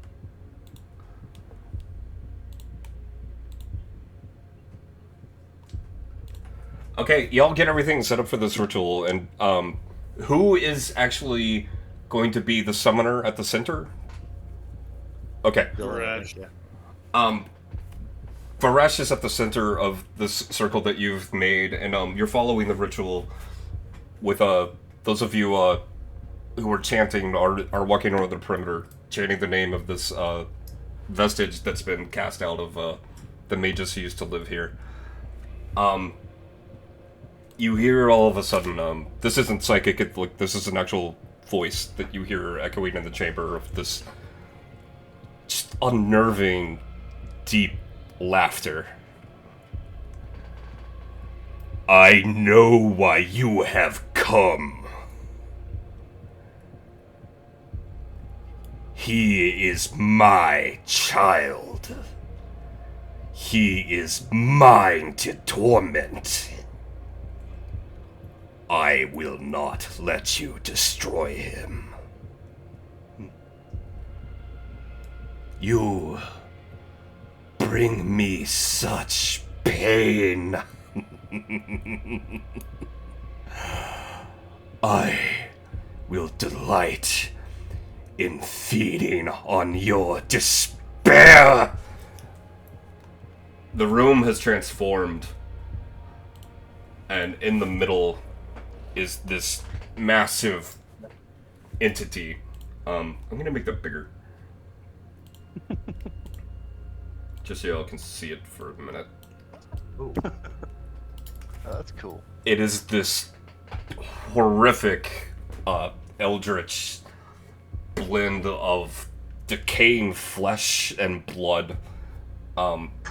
These massive wings which can't even unfurl in the chamber, and this demonic visage that still looks human with these huge fangs coming out of its face. We can all roll for initiative. Hell yeah. Amazing.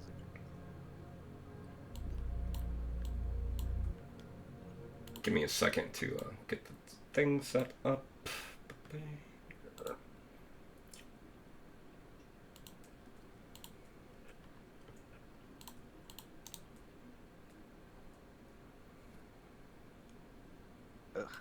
Shit, initiative rolls.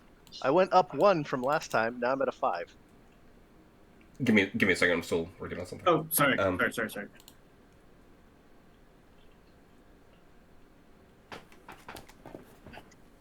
While you're doing that, I'm gonna run and pee just real quick. Okay, Be right back. it's a really good time. Oh, shit. Sorry. For this combat, I'm not gonna pay any attention to spatial positioning, just because I didn't want to make another map for it. So I'm gonna say that there are no ranged penalties or bonuses, no melee penalties or bonuses, no opportunity attacks because it's not going to be moving around. So if you need to be at ranged, you can be at ranged. If you need to be melee, you can be at melee. Does that make sense? Question. Yes, quick question. Per the ritual, though, it says someone needs to stay in this circle. Does that apply to me? If something happens and you're out of position and you need to do something about that, I'll let you know. Okay. Good to know. Like, otherwise, didn't have time to deal with it, but Yeah. we haven't done a Theater of the Mind combat in a long time anyway, so. Hell yeah. Man, I hope y'all are ready. No, not at all. Where's that one track I just liked?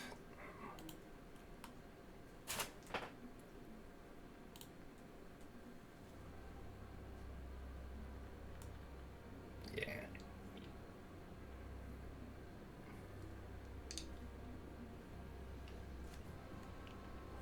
Do I have everyone's initiative right? Can y'all see it? Cheyenne is Yes. 12. Cheyenne was a 12? Yeah. Okay. Eldane, you're 21. Yeah. 17 Varesh. 7 Silex. David and maybe Mindy, if Mindy wasn't here, I'm not going to pay attention to distance or positioning during this fight. Okay. So you don't need to worry about melee versus ranged versus anything like that. Because of that, there's not going to be penalties or bonuses at all. I just don't want to deal with tracking it. So we're going to Theater of the Mind anything. And Does also, that mean we're all in? Does that mean we're all in melee range? I'll say this: it is not going to have any trouble reaching anywhere in the room. So Okay. you are all in melee range of Vampire.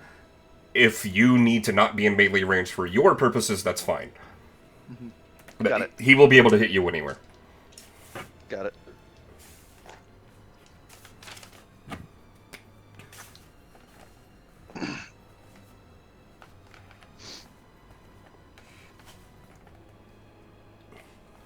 I should probably get some dice.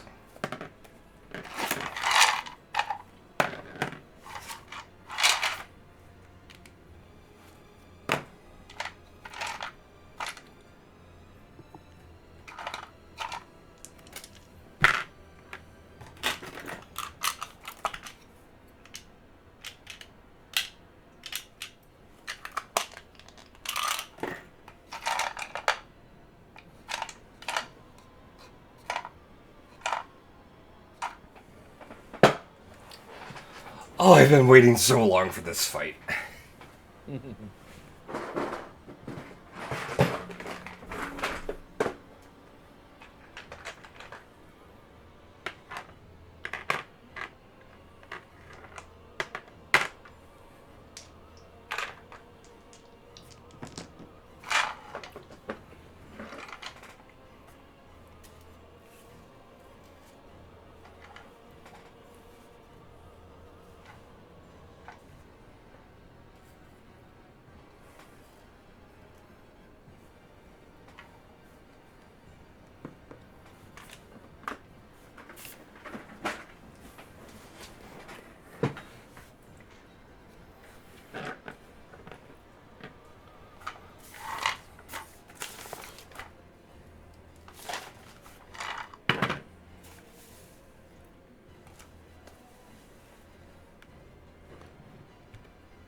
Okay, are we all back?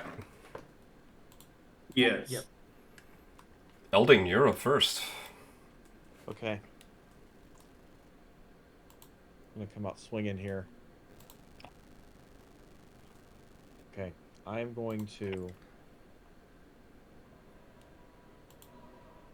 come as far into this corner as possible.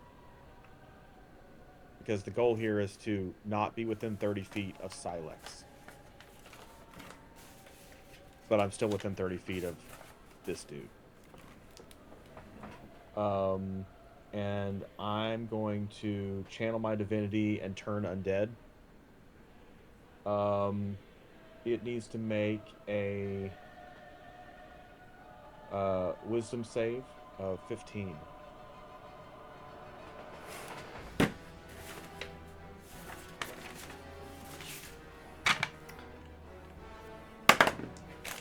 It succeeds.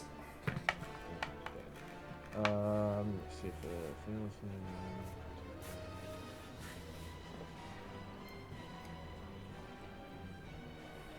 okay, I don't think anything happened. I'm just reading this real quick.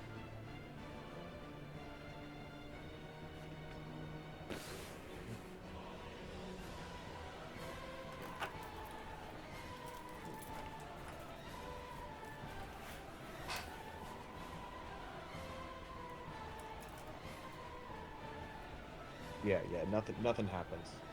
Okay. I've got, hang on, but I've still got a bonus action.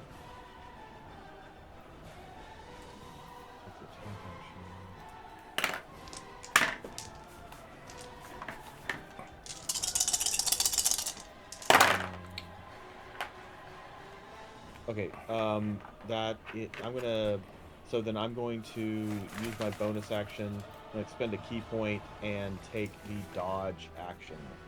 So I am patient defense. Okay. And that's it. That's all I can do. Vampire is going to use a legendary action, and all of a sudden you see these tentacles shoot out from its ribcage. I need Varesh, Silex, and Cheyenne to make a Constitution save. Okay.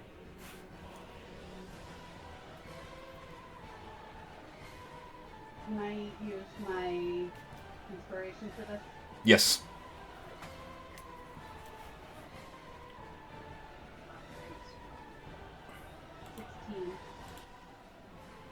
Mine's a 22.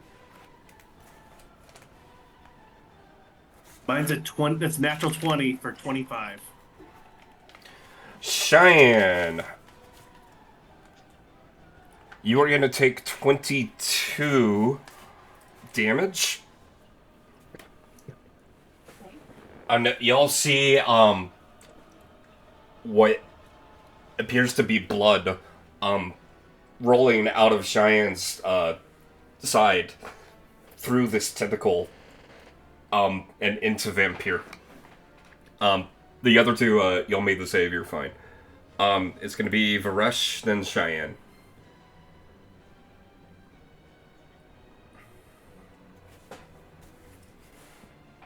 Okay. Varesh is going to. We might as well start off very strong. And I will cast Sunbeam. And we'll need to make a Con 17 saving throw, but it has disadvantage. And before you tell me, the passes are like, oh yeah, no, it has disadvantage.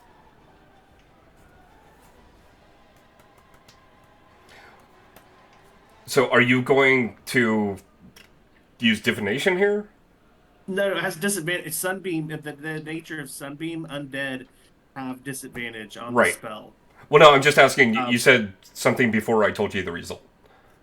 Before, yeah, so you tell me the rolls, and before you tell me if it succeeds or fails, then that's when I can intervene. I can't really do it after you say both pass or whatever. I need to look something up. Hang on. Okay. just there's an interaction with divination wizards that I'm not sure about. Okay.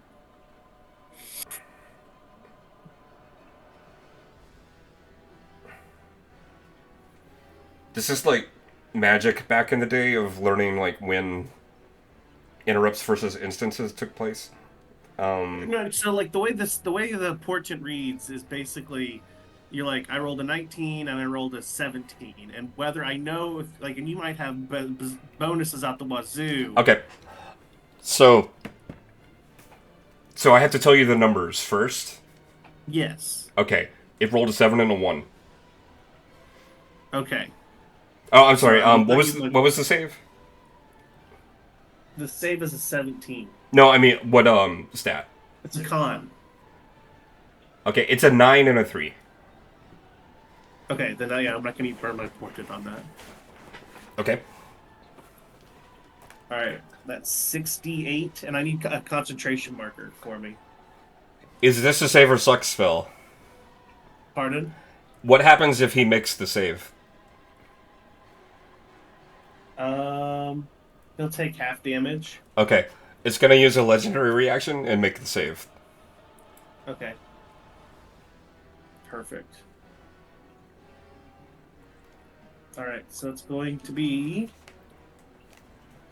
20 points of radiant damage, Okay. and I can do this for a minute. Okay.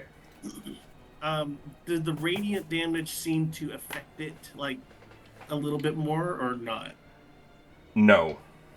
Okay, perfect. No big deal. It did hurt it, but it doesn't hurt it in a way that you would not expect. Perfect. That's golden. Okay, Cheyenne and then Vampire. Okay. Cheyenne is going to reach up towards her collar and kind of grab a little bit near her throat and take a deep breath and stare at Vampire.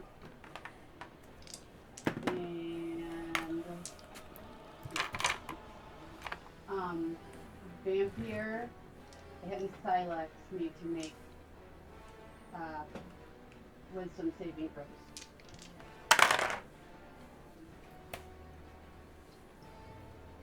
He's gonna roll a 20. Alex is a 13. And is Barish gonna do any of his weird stuff where things aren't what they were? Sorry, what happened?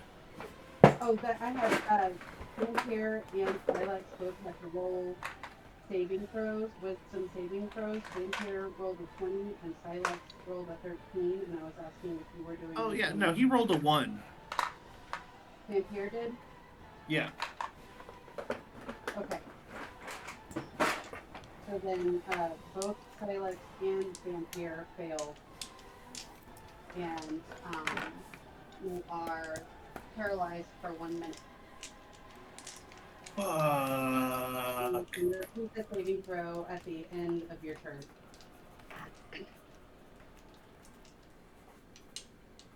What was that last bit? You can repeat the saving throw at the end of your turn. Okay.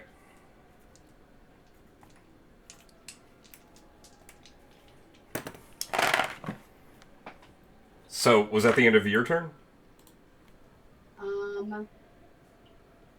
That was an action. Let me see if I have any good bonus. I don't think I have any useful bonus actions, but maybe. Let's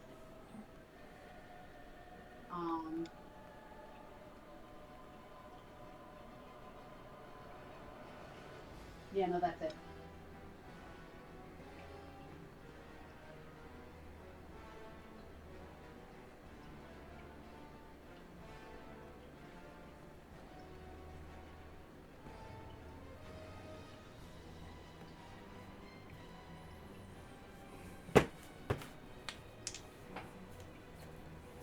What is the save he has to make? I don't want to say. Well, I need to know because of some mechanics. It's wisdom, right? Yeah, Oh, I'm sorry. Yeah, wisdom. I'm sorry. I thought you meant the number. Yeah, wisdom. I do mean the number. Even though Dylan can do fancy things if he doesn't know. No, yeah, those only affect dice rolls, so that one is already burnt. Right, but this is a dice roll too. Is he making a dice? Is he making a save now, or would he not make a save until the end of his next turn? This is the end of his turn. This is now his turn. Oh, okay, that's right. Okay, I understand. Because that was Mendy's turn. Okay, never mind. I misunderstood. So I have to tell you the number, Yeah. even though it can prevent Dylan from being able to do stuff later. This shouldn't interfere with a portent. You're just telling him the threshold. Yeah. Right? Yeah. I thought you couldn't know the outcome. Well, I mean, above game, Dylan can know, but I mean, like, I'm not going to do that in game. Oh, gotcha. Okay. It's 15. Okay, he's going to make his wisdom save, and he is unparalyzed. There's not anything I could have done anyway. Still prevented him from doing anything else, so still worth it. Did you? Correct. Silex, check your messages, Bo, if you didn't see that. Yeah, I did. That feat that you got from your vestige was just like the best possible No, storytelling I thing. knew the second that you said it that I was totally screwed. I didn't like metagame that at all either. You just happened to wander into that. Yeah. But yeah, it's your turn now. Yeah. So first I'm paralyzed, and it's at the end of my turn that I do this, right? Correct. That actually is probably Same- It was wisdom. Yep. It's 12. Nope. So I go, okay. okay. Silex is still paralyzed. We're gonna have another legendary reaction here. I need Varesh, Benedict, and Cheyenne to make a con save. Con saving throw. Yep. I'm gonna burn a luck.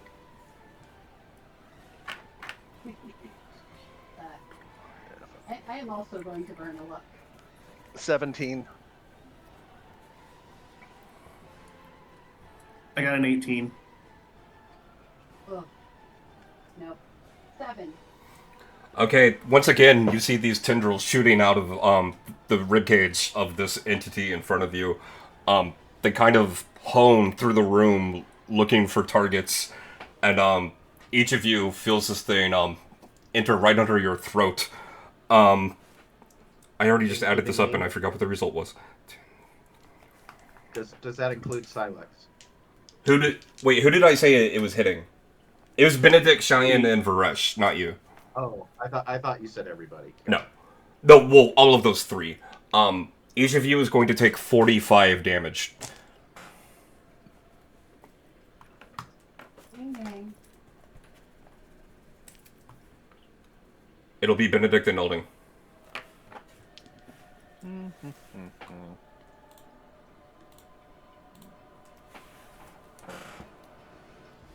I'm gonna use my bonus action to look through the Eye of the Raven and get information on all his shit. Okay. So vulnerabilities, weaknesses, etc. No vulnerabilities. Resistant to cold, lightning, and thunder. Okay. Immune to necrotic. And non-magical weapons. Okay. Which I don't know if we probably only have like 1 or 2 magical weapons.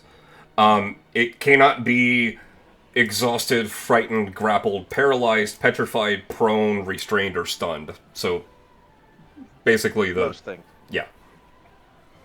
Oh shit, that would have been useful earlier, but we'll say that's something that just happened. That's fine.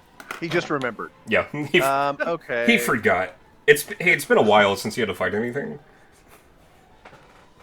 In that case,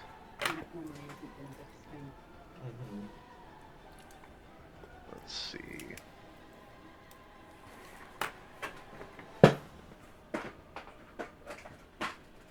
Oh, that's a bonus action. I can't do that. Okay, in that case,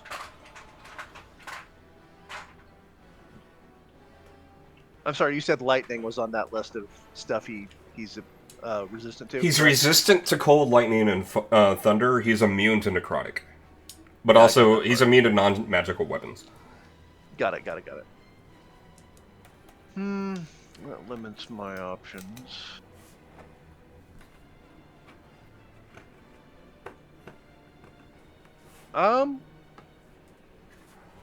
Is that an action? Yeah, what the hell? We'll just go right out the gate. I'm gonna pull out a pinch of lime, water, and earth and smear it together and cast Flesh to Stone. Okay. He needs to make a Con 15 saving throw.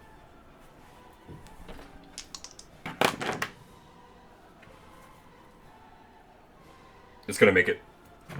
Okay. That's all I can do. Okay.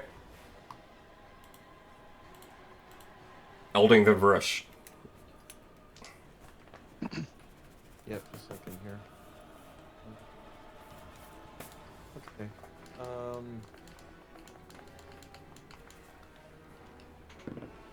where I am, I'm gonna cast Guiding Bolt, Okay. and it's a spell attack. Is a 20 hit? Yes.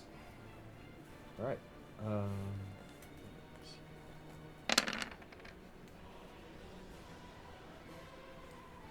That is correct. Yeah, 46. 11 radiant damage. And Anytime you'll see me look straight up, I'm doing math. That's, Yeah. I can't do math without looking up in the air, and I don't know why. I do something similar. Like I have to stare off in a random Like, direction. as if the numbers are, like, on the ceiling. They're up there. Floating- It's like the floating Winona around. Ryder thing. And let's see. If I cast a spell, I can cast a cantrip, right? One of them has to be a bonus action. Gotcha. Yeah, because they're actions, not attacks. It's hard because it's a spell attack, and so yeah. Okay, then I can. Then I am. I think I'm done then. Okay.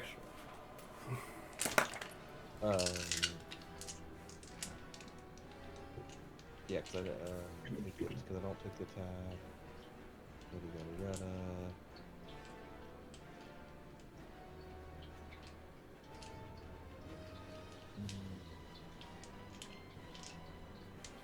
Yeah, that's all I can do. Okay. We're going to have him use another legendary action. He is going to attack Varesh and Benedict.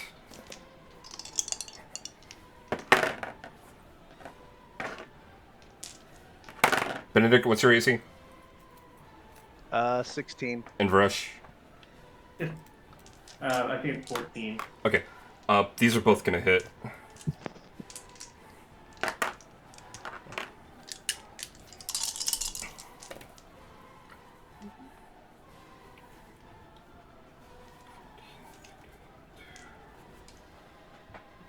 So, this happens in almost the blink of an eye, but, those of you who can't see what's happening, you see its, head all of a sudden flashing around the room at just, this almost imperceptible speed, and it has sunk its fang straight into the chest of both of you.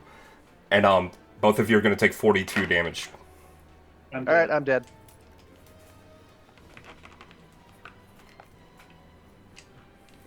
We got 2 now? Okay. Yeah. That's 90 points of damage I've taken in one round. Varesh, it's your turn. Oh yeah, that's saving throw. Cool. Well, I can't do this on my app, so I'm just gonna roll it straight. As a 19. That's 1. Okay. Cheyenne and then Vampire.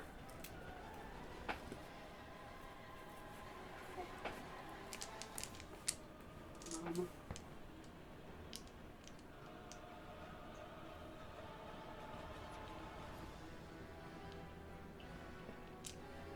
that is 1 success on a.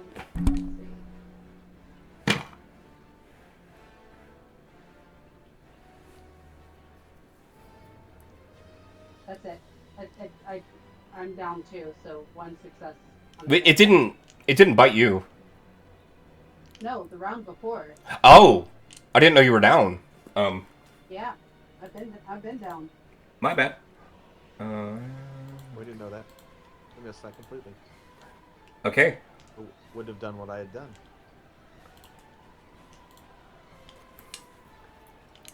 This just got interesting. So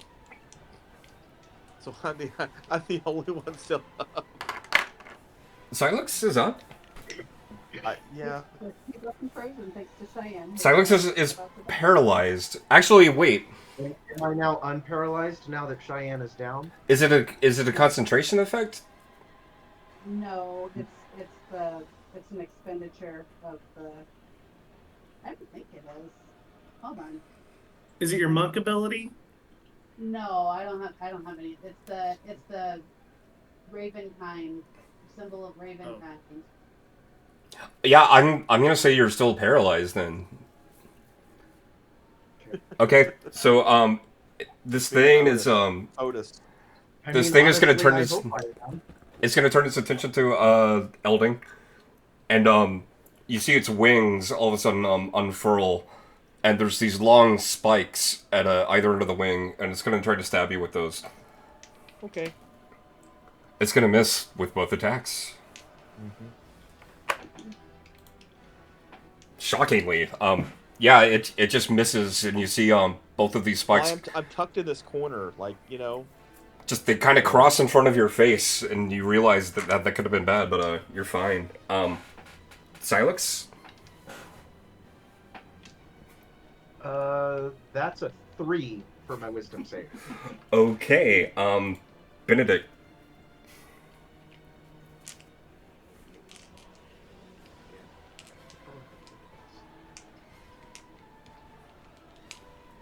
One success. Okay. Elding? Okay.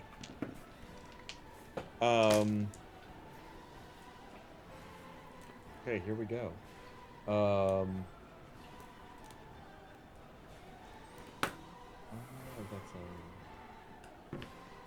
Okay. I'm going to. And you said no. There's no opportunity attacks here. Like we're all within melee of this thing, right? Yes. Okay. But again, though, I'm not doing, like, advantage or disadvantage or anything like that. Yeah, like... yeah, no. I'm gonna run past him. I kneel down at Varesh and cast Spare the Dying. Because I can do that at will. So you are touch a creature with 0 hit points, you become stable. Okay. Just happens. Okay, anything else? But I'm not up. I'm still unconscious. Right, you're not making saves at this point. Yeah. Okay. And then as a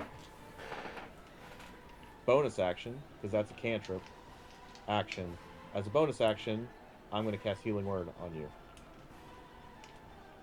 And... Can I point out you didn't need to cast Spare the Dying if you're going to cast Healing Word on him?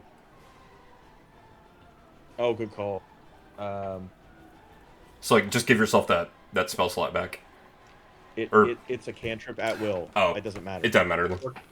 Yeah, it's a free cantrip. Because Healing Word will... Somebody else that you run past.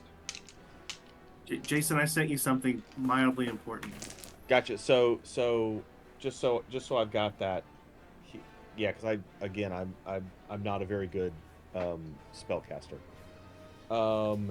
Then I can cast. Okay. Sorry.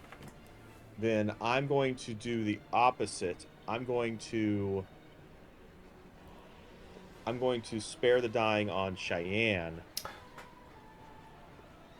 and cast Healing Word on Varesh. Okay. Cheyenne, you are no longer making death saves. Varesh, you are now up at whatever. And it's the tip top. It's the most I can give you, 10. That was a fantastic. Okay, was that everything you're gonna do? That is everything I can do. I'm gonna be, and I'm gonna stay here between Silex and Cheyenne. Okay. And now I'm done. This thing takes these swipes at Elding and misses, and Elding runs across the room and is playing medic to everyone. Gets Varesh on his feet and manages to stop Cheyenne from the brink of death. But it is now Varesh's turn. Okay. Oh god. I need to see one thing. Oh god. I have no Okay. idea what's happening here. I want to apologize to everybody. I might kill us all. Why are you waving your hand, David? Blaze of glory. Okay. I'm sorry. I'm real sorry. Varesh seeing this and knows that he only has 10 points left. Oh, I wish it was just a fireball. I wish it was just a fireball. Varesh is going to take his staff and look at it lovingly and goes, "Perhaps I will see you all in a different life." He's going to take the staff and he's going to strike it over his knee. I'm going to do a sundering strike on the Staff of Power. A couple things happen. That's why it's very, if everyone can, from the center of I need to see where, how do you measure distance on this? Whatever you're going to be doing, that everyone's going to be within range. With it, well, it's very important how far away they are from. What is the range mechanic that we're looking at? A 30-foot sphere happens from the center of where I hit. Yeah, I'm gonna say that's gonna encompass the room. That's everybody. Oh god. Okay, I have 18 charges left in the staff.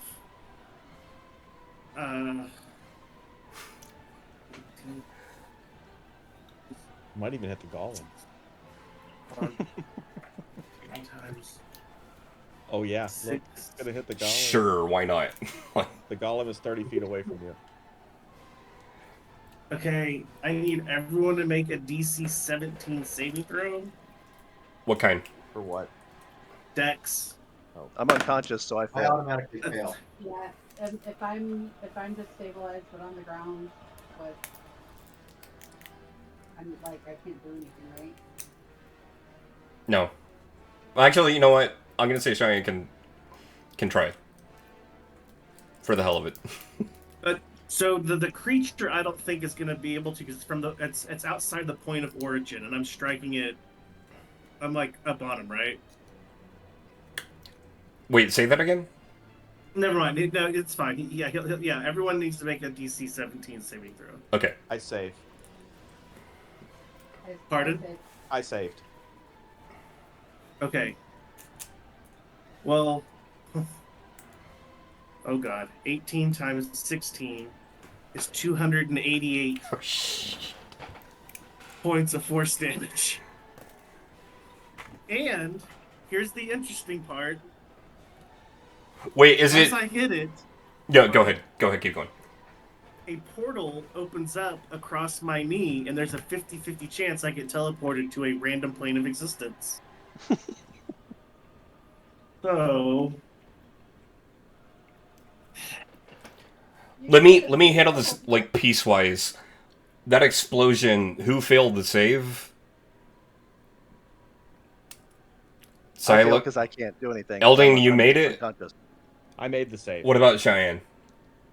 I made it. Okay. And if they make the save, does anything happen to them? I mean, they take half. What was the number? That's why I Does gave it you- fucking matter? Well, it That's why I gave you a heads up. it matters for Vampire. Like, it's 288. 288 is the total. Yes.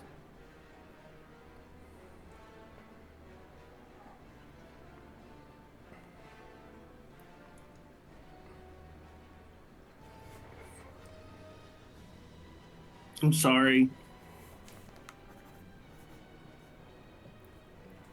Does this affect you as well? Unless he gets Well- transported to another plane of existence. Correct. Okay. Okay. Hang on a So sec. I need Hang to on make a a sec. roll. Hang on a sec. When I'm subjected to an effect that allows me to make a dex saving throw to take only half damage, I take no damage. It's just Nice. Elding. Okay. Varesh, I miss it. It misses me completely. roll whatever die you would like. Even, you were staying in the room, and we'll deal with odd if that happens. Well, hold on. It's an upper. It's a high. It's an up or down. If it's over 50 or below 50. It's a 50-50 chance. Oh, okay. So, well, we could still do the same thing then. Thing, Oh. right? Yeah, Well, I was gonna roll a D100. that's fine. And so you tell me which one do you want it to be? This is Yeah. going to be complicated, so just if it's under 50, you're going to stay in the room, and we'll deal with over 50 if that happens. Okay. That's 49. Okay. It's 49. So you stay in the room. Now, are you going to take this massive amount of damage? I Like take all of it. Yeah, I take every bit of it. So now everyone is down except for Elding? Yes. I feel like we're not down. I feel like we're obliterated at this point. We're twitching on the floor. This is about to get interesting. Okay.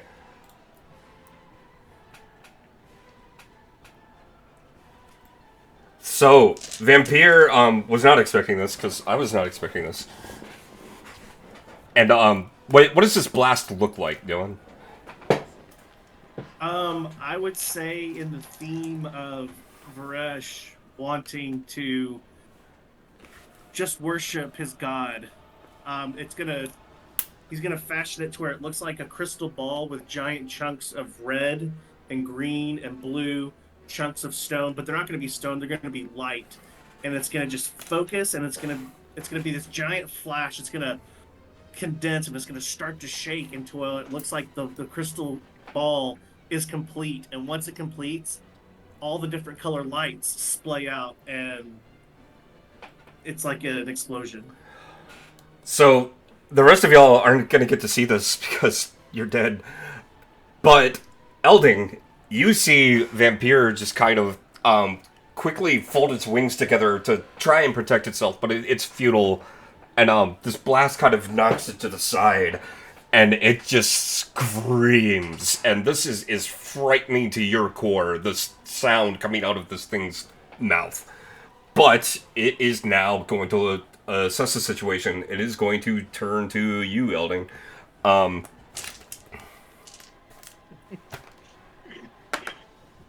Wow, this was a turn of events.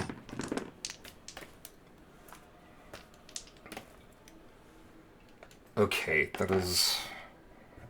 And look, I barely made that save too. That was like,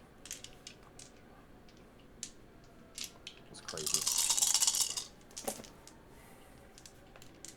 That's way too many dice. Yeah, I didn't like the sound of that.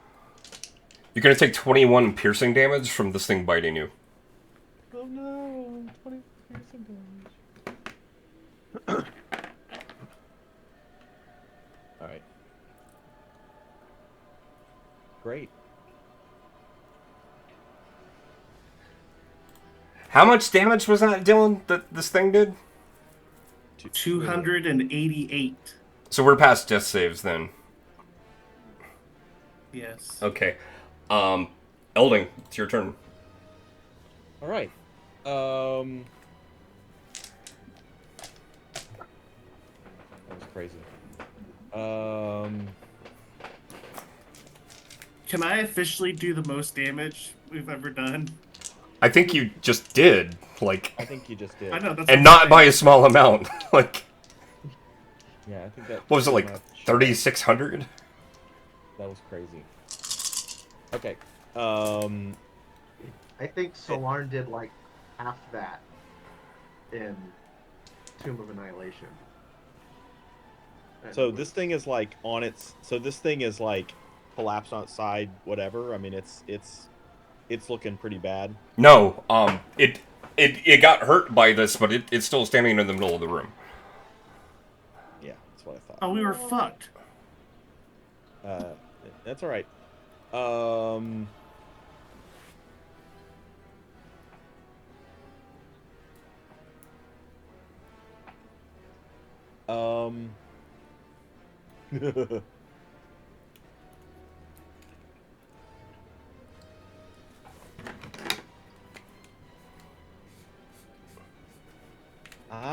going to.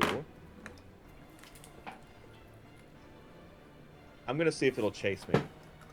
I am going to.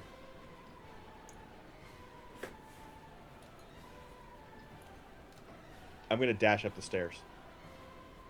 Okay. Well, sorry, real quick. Jason, technically I was stabilized before I got hit with the massive amount of damage, so do I still get saving throws? No. If it is more than your max HP that you take in one hit, you don't go into death saves. Oh, okay. Like, that's Yeah. the only reason we're not doing death saves is it was a colossal amount of damage. Okay. You go to run up the stairs, and this hulking beast of a thing turns into this deep crimson mist and gives chase. Okay. Give me a athletics or acrobatics check.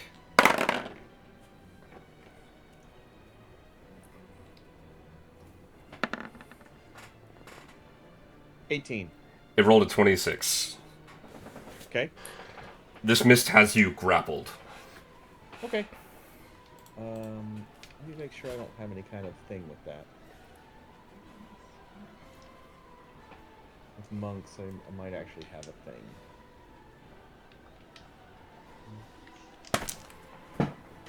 You know, I really thought I was gonna take it. I really thought I was gonna take it out.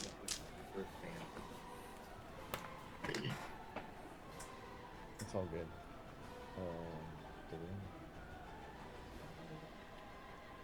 No, I don't think I do. Okay. It is going to use Yeah, a legendary action, and I need you to make a con save. I'm assuming a portent on his save wouldn't have helped. No. All right, con save. It's let me make sure that's on. I just want to make sure that's on.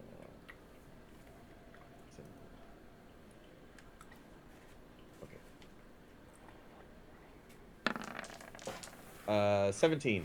You're going to take 45 piercing damage. Okay. Still up? Yeah. Okay. I have the tough feat, so I have 100 plus hit points. Had. So, well, but I'm not even. I'm not even at half yet. Okay. It is now its turn. Legendary die. Okay.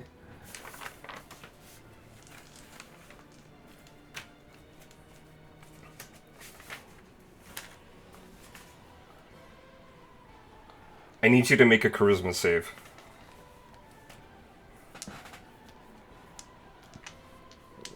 Yeah, this is. I don't have a very high charisma. Yeah, it's only a 9. Hold on.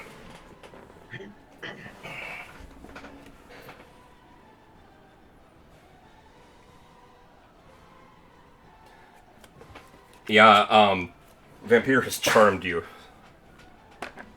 Hang on a sec.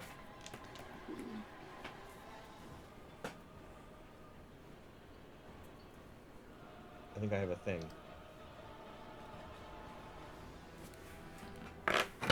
It may actually be just on my turn I can do a thing.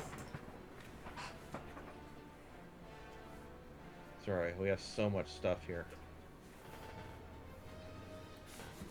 Yeah, I can do something on my turn, so it's fine. Oh no, I'm charmed.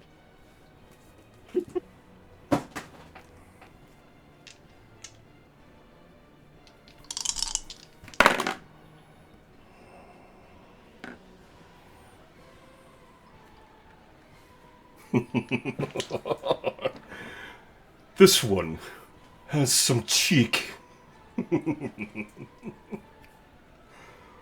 Take your sword. Slit your throat. Instead of that, it doesn't take effect because of stillness of mind. I can negate any charmed on my turn as an action. So I don't take that action. I'm not charmed anymore. It's not your turn. What? How would I do something if it's not my turn? This is her. Okay. I'm not gonna change the turn order since it's just the two of you going back and forth. But man, that was ended things nicely. So yeah, is that an actual action you have to take?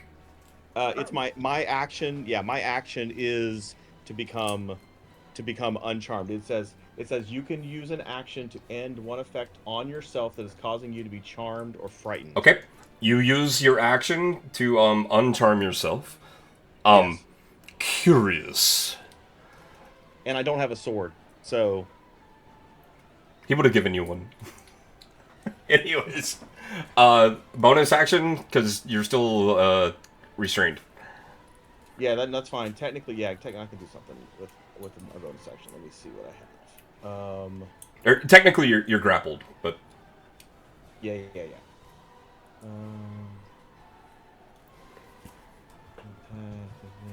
Didn't do that.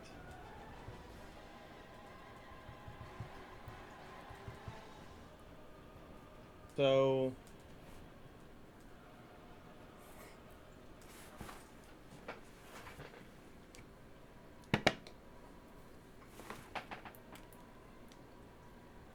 looking mechanically, let's see. I just want to make sure mechanically.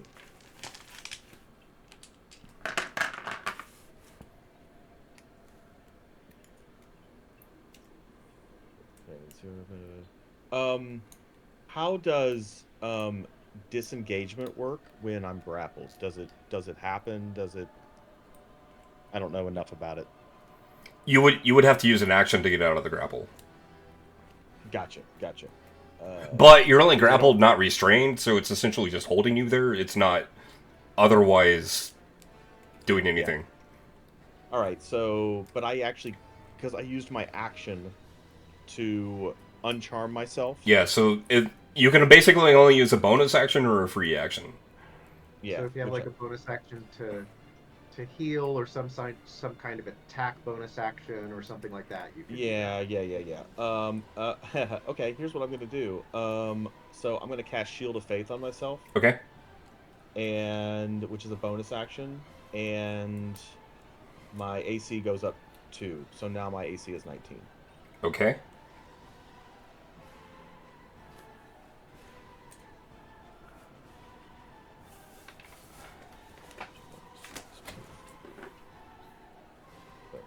Okay. And let me mark that spell off. And because that was my last little spell slot there. Fantastic. And that is all I can do for that turn. Okay, give me a second.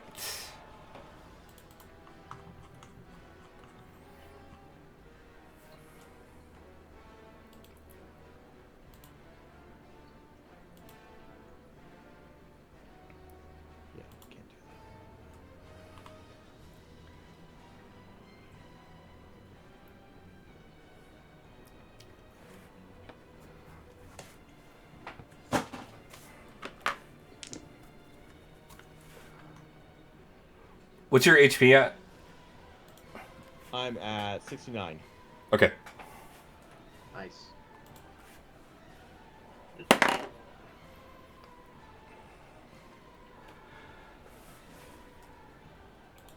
You had some fight, little one. I'll enjoy your torment. He's gonna cast Power Word Kill. Fuck. Elding, you're down.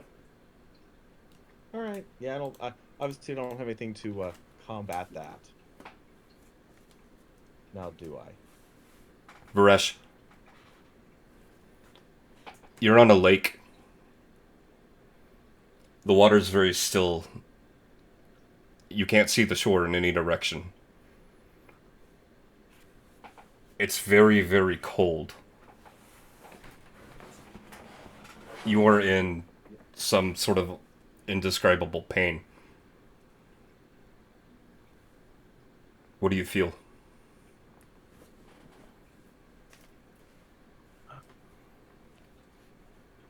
Am I complete? No.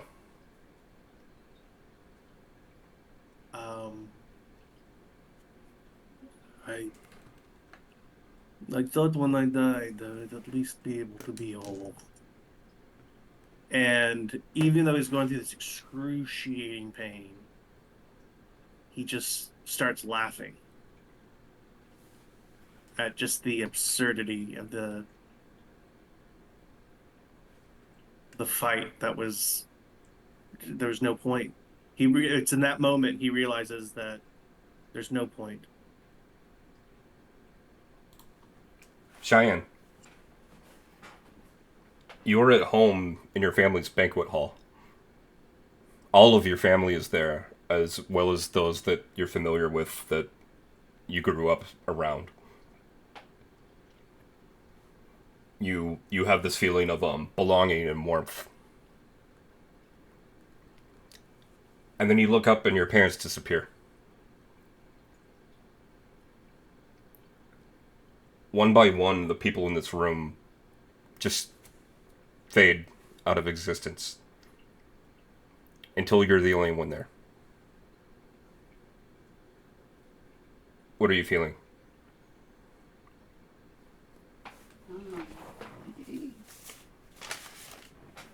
Anger and confusion and regret.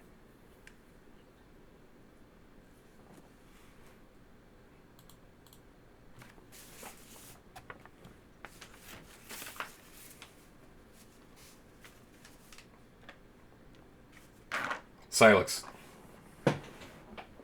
you're back home. No longer a vampire.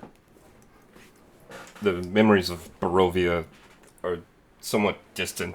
You're not sure how you all left, but you know you succeeded.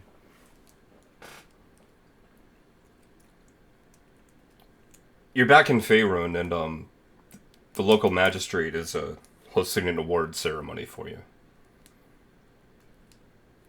They've got a medal for you for the service that you did against Strahd. Someone in the back of the crowd points out that you would frequent a brothel in your town. The crowd begins to laugh at you.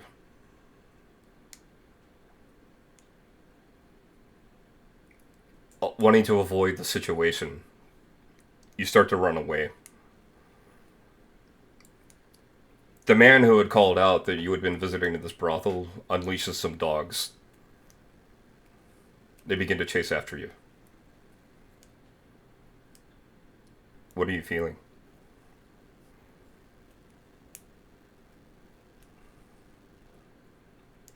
Loneliness.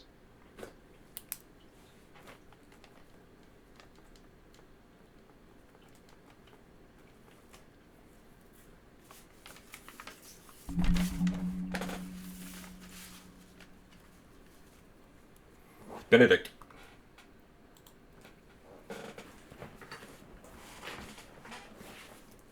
you're at home. Where's your Candlekeep? Is that where Benedict is from?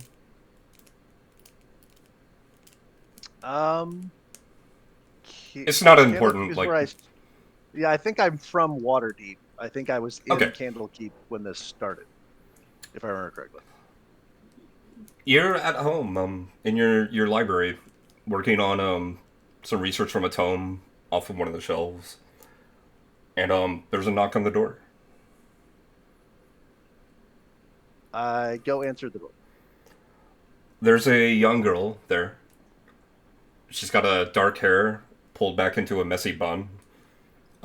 She's pretty skinny, pretty gangly, kind of a tomboy. And her face is a little dirty. She's got these intense green eyes. Probably early teens. This is your sister, Beatrice. Adopted, just for the record, but You hadn't thought of her in some time or seen her. She reaches out for a hug.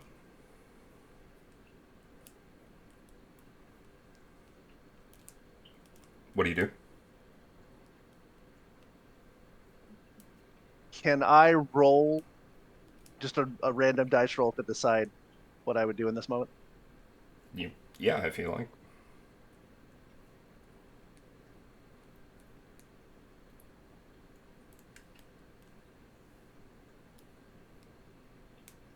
I step back from her and start kind of looking around the room.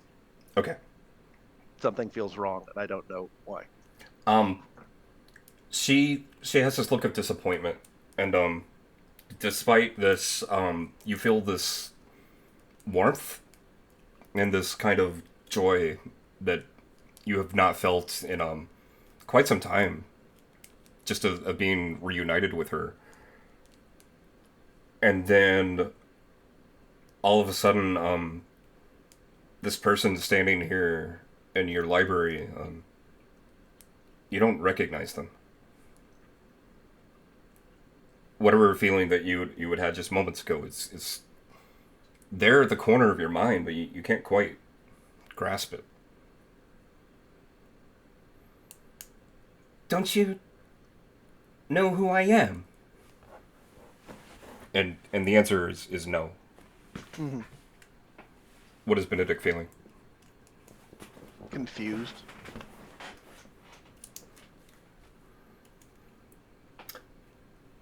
Elding.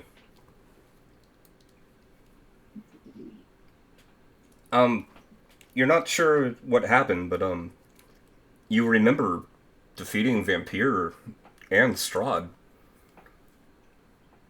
So it's much to your surprise that the city of Vallaki has repaid you, and you're in stocks. And the crowd is taunting and yelling at you, mocking you as this deformed thing. They're encouraging children to throw things at you. You've been here for some time, and you feel like there's no way of escaping the situation. What is Elding thinking?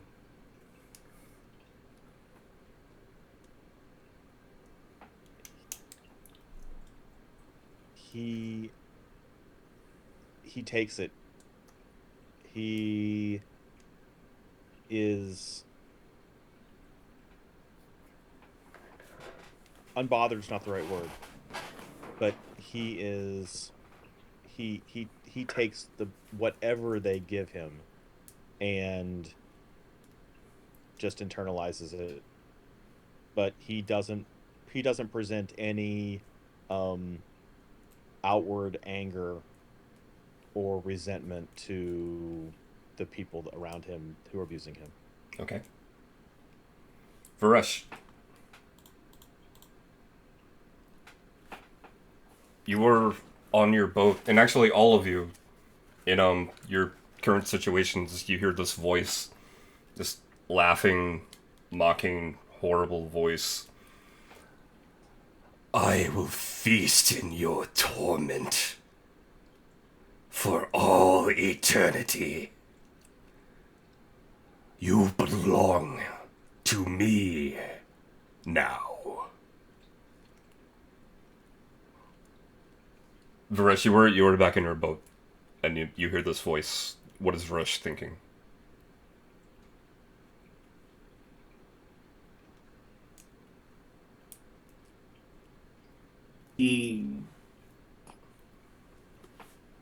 I do not know what I did to make you turn your back on me. And he's saying this to his god.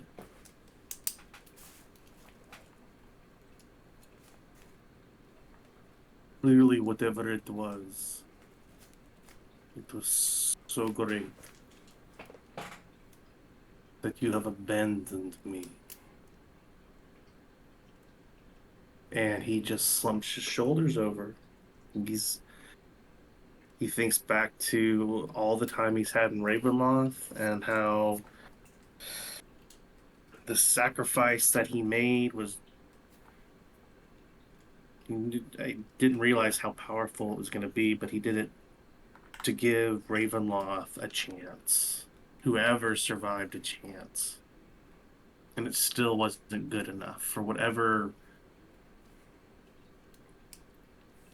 depravity he had done, the gambling or being a degenerate, or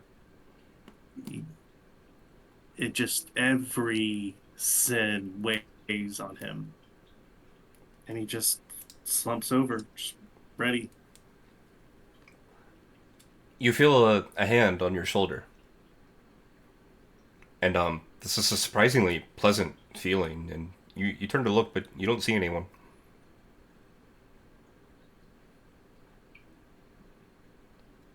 Another trick. Other gods may have forsaken you, Varesh, but we have not. We stand ready to help you.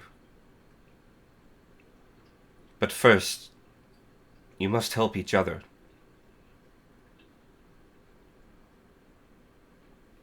Tell me what I must do. We can't restore you alone. You have to lean into the bond between you. Cheyenne, you are in the banquet hall, feeling alone and abandoned. But all of a sudden, you feel Varesh's presence. And it's lessened the doom of your current situation. What do you do?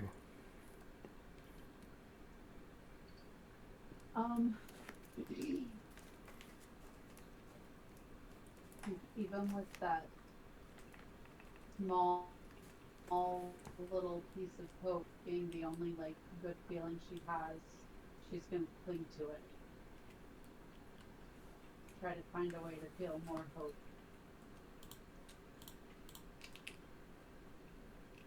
Silex. You're being chased after being humiliated by the people that you used to respect. Your self-esteem is not doing so great. But suddenly you feel this presence and this memory of Varesh and Cheyenne. And it doesn't fix things, but there's a little mote of hope there. What do you do?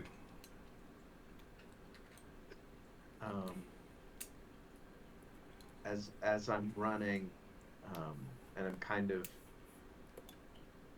sob running, crying, feeling just absolutely alone, and I have that memory.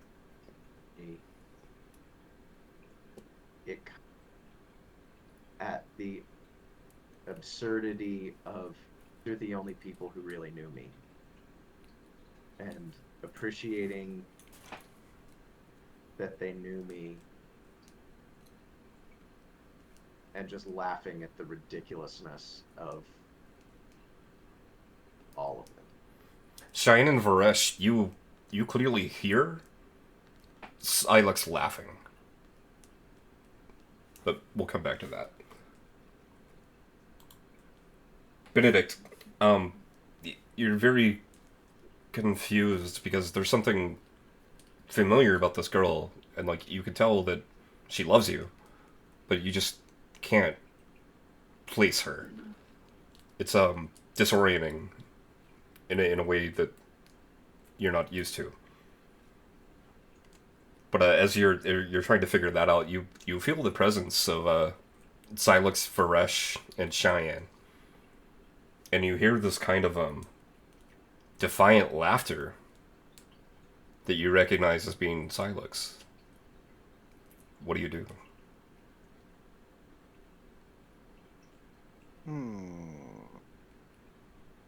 Does it seem like it's coming from anywhere in the room? No.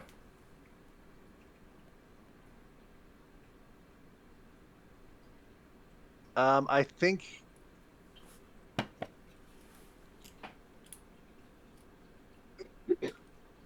think he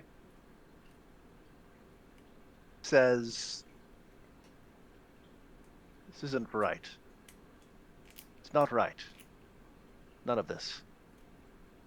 And I think he just goes and starts flipping open books and just flipping through them and pulling them off shelves and flipping through them, trying to find some piece of the equation that fits this confusion that he's trying to understand.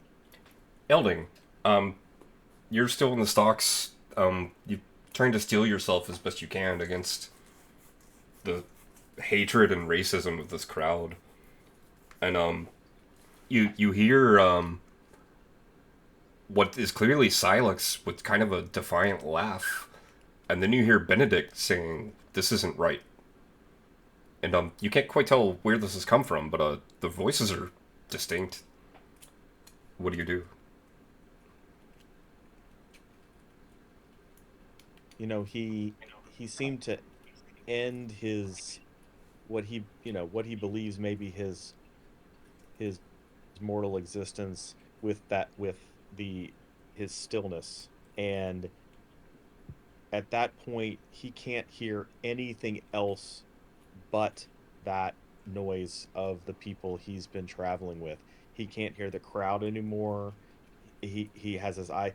He's completely encased himself in a mental bubble, and is trying to focus on that noise. It's pulling him mentally away from wherever he is physically. Okay. Varesh, you've heard the last couple people now. You've heard Benedict saying this isn't right. And the hand that had been on your shoulder, all of a sudden you look over and it's not quite taken form, but you can see this kind of loose outline of the three ladies standing there with you. The others can hear you, Varesh. You must believe in each other. You must support each other.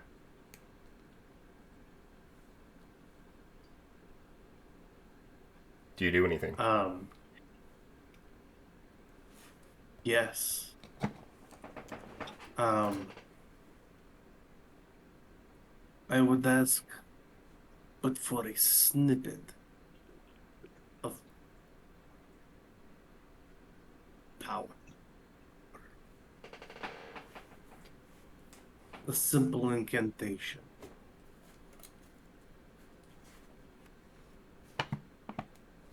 I'm going to cut The to... ladies.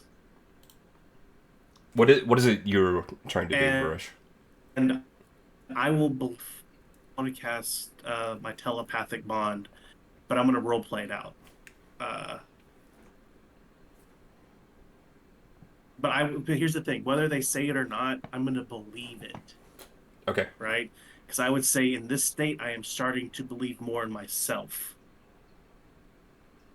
And it might be a land of make believe or it might be real, but he's going to start because it doesn't have a flat surface, but drawing the lines, he's going to make shapes for the things that reminds him of each person.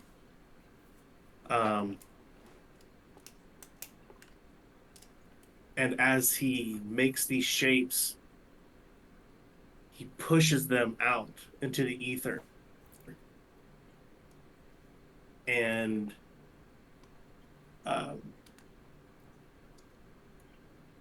as they descend in he's imagining them hitting them as, again, these little symbols, these little shapes. For Cheyenne, it'll be her, but holding her mask, right? Not the mask, but just her holding the mask, and it's broken in two. For Silex, it was how he was before he had changed. When he was still warm and had color. It'll be again this outline of him when his eyes were ripped out, and being there for Benedict and saying what again. It's more like just its little outlines, little flashes. I'll then get the "I'm very proud of you" that just happened. And as these thoughts of light push out, he's pushing with everything that he has to make sure that they form basically a net to encompass all of us.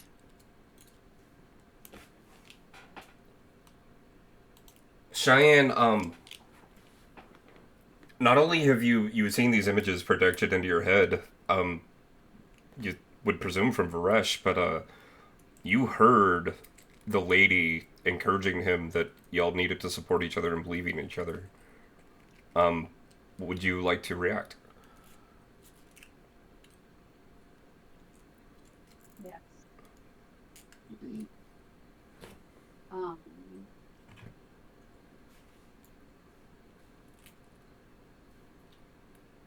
Cheyenne is going to focus on the way she felt when she was around Varesh, which is accepted and unjudged and enough and complete, regardless of her physical appearance or any of the mistakes she may have made. So she's going to focus on that feeling. Okay. Silex, you've heard and felt these things from the others. What are you doing to react?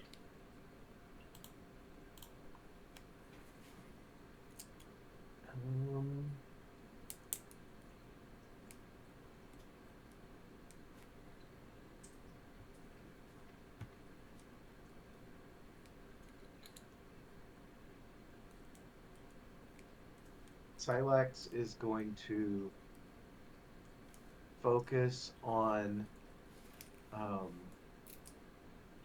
just feeling like he belongs with people. And he's going to hum a little tune to himself.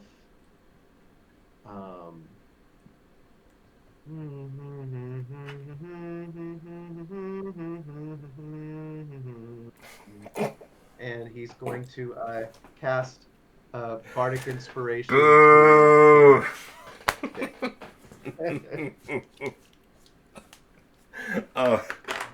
Do you want to do anything else, or can we move to Benedict? Bo, you Bo, you get inspiration in my campaign.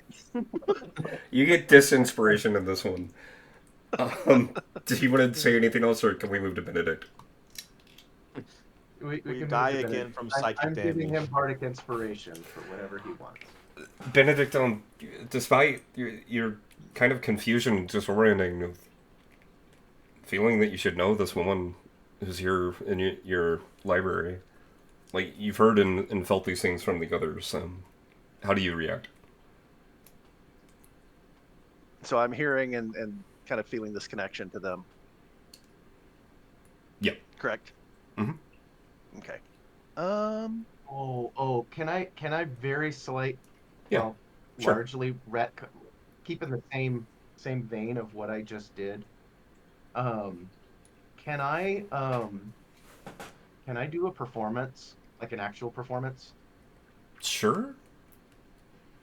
like with my lute? All right. We're pretty outside the rules here, so like.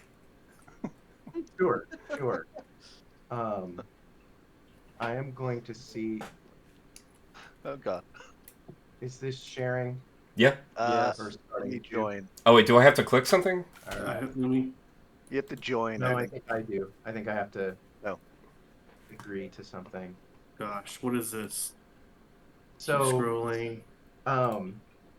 So Silex is going to think back to when we were at the Fey carnival, and Benedict gave up his memory, and he is going to play a song with his instrument of illusions.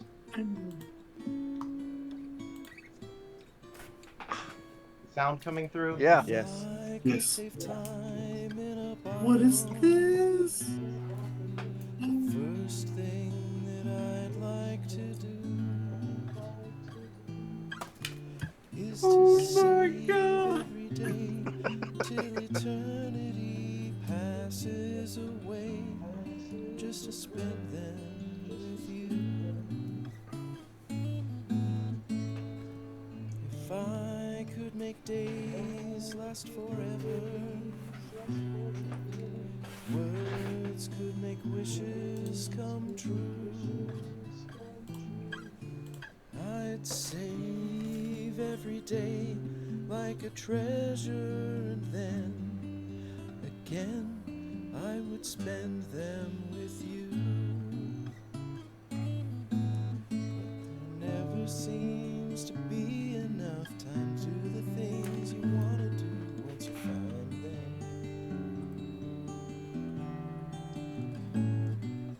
I looked around enough to know that you're the one I wanna go through time with.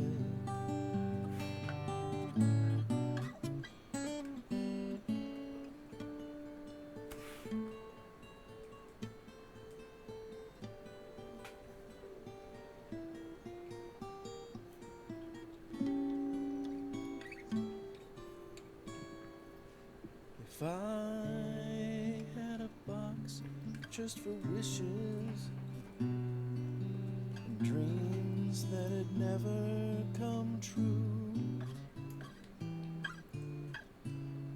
the box would be empty except for the memory of how they were answered by you.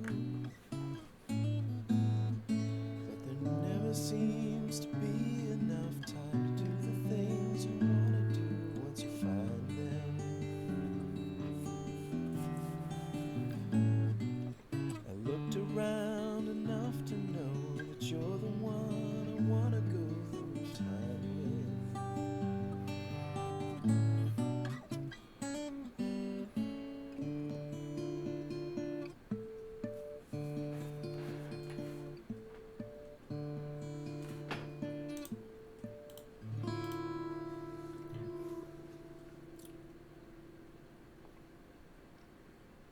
Fuck. How do I get? Guess what, guys? We're all brought up to full hit points with the goddamn weapons. How do we close this now? Yeah, that's what I was trying to figure. Don't know, because that was my first time doing that. Let's Okay, you can click on return to app. Wait, and then it still get the thing up there. You know what? It doesn't matter. Leave activity. So there's a little. Yeah, bottom right, like the hang up button.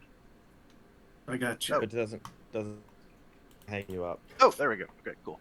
So I wasn't Shit. done editing that when we started, and I was trying to get it done in time to like drop it before we went into like combat shit, and then No, this worked better. It's real good, Bo. It worked out real Yeah, good. just in case anyone thinks that was the coordination, I had no fucking idea that was happening. Like, I'm crying a little bit, because, Yeah. dude, fuck Critical Role, like, done. no one's done Figure out how to anything make like that this. happen for like 2 years. Well, That's literally what I was about to say. Fuck Critical Role. the timing is kind of Every amazing. Holy shit. First of all, well done, brother. So at hearing this song and sort of getting lost in it for a moment, yeah, for Forever. however long that took. So you get a D10. Okay. I don't know that I'll need it. But I'll let Jason decide if I need to roll anything. He like kind of stops and drops the books that he's been flipping through, and like kind of cocks his head and listens, and turns back to Beatrice, and like walks over, visibly misty-eyed, like emotionally affected at this point, and like reaches up one hand and sort of like cups her cheek, and then smiles and says, "Not yet." And then he turns to run towards the wall, and as he's running, green flame starts arcing down around his arm and then ignites into his blade, and I want to jump at the wall and try to carve into it.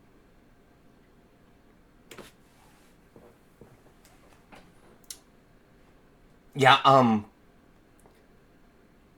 you go to do this, and, right as you're approaching the wall, you hear this voice that, you know this has to be one of the ladies. And it just says, "Save your strength, champion. He's not defeated yet. You'll need it." And we will now go to Elding. You have heard, this performance from Xylux and, this conversation that Benedict just had. How would you like to react? Yeah. So, but he heard the ladies, right? Yes. You've heard And- everything that they have said so far.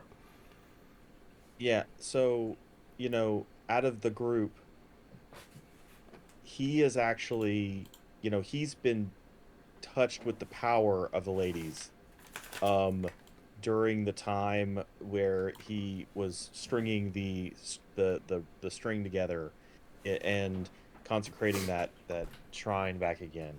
And so he's felt that, and he remembers at hearing the voice, he remembers that power, and it evokes the idea of threading us back together, and he has a mental image of the thread wrapping itself around each person in the group, and he's holding on as hard as with every ounce of strength that he has.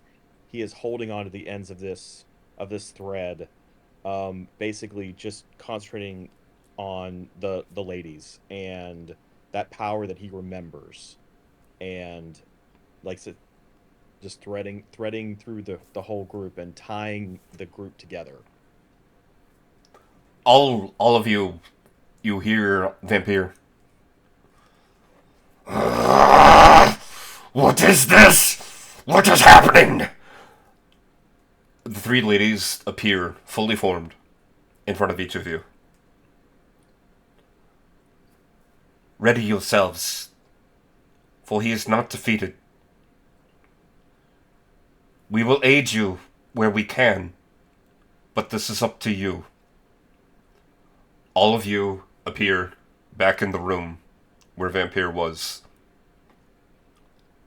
You may level up and take a long rest, but you are still in combat, and that will be the end of the session. Oh my god, Bo! I don't have my staff anymore. Well, that was a lot. Oh, Dude, I knew I was gonna, like, have a great time with... I was like, "Shit, am I not gonna get to use this?"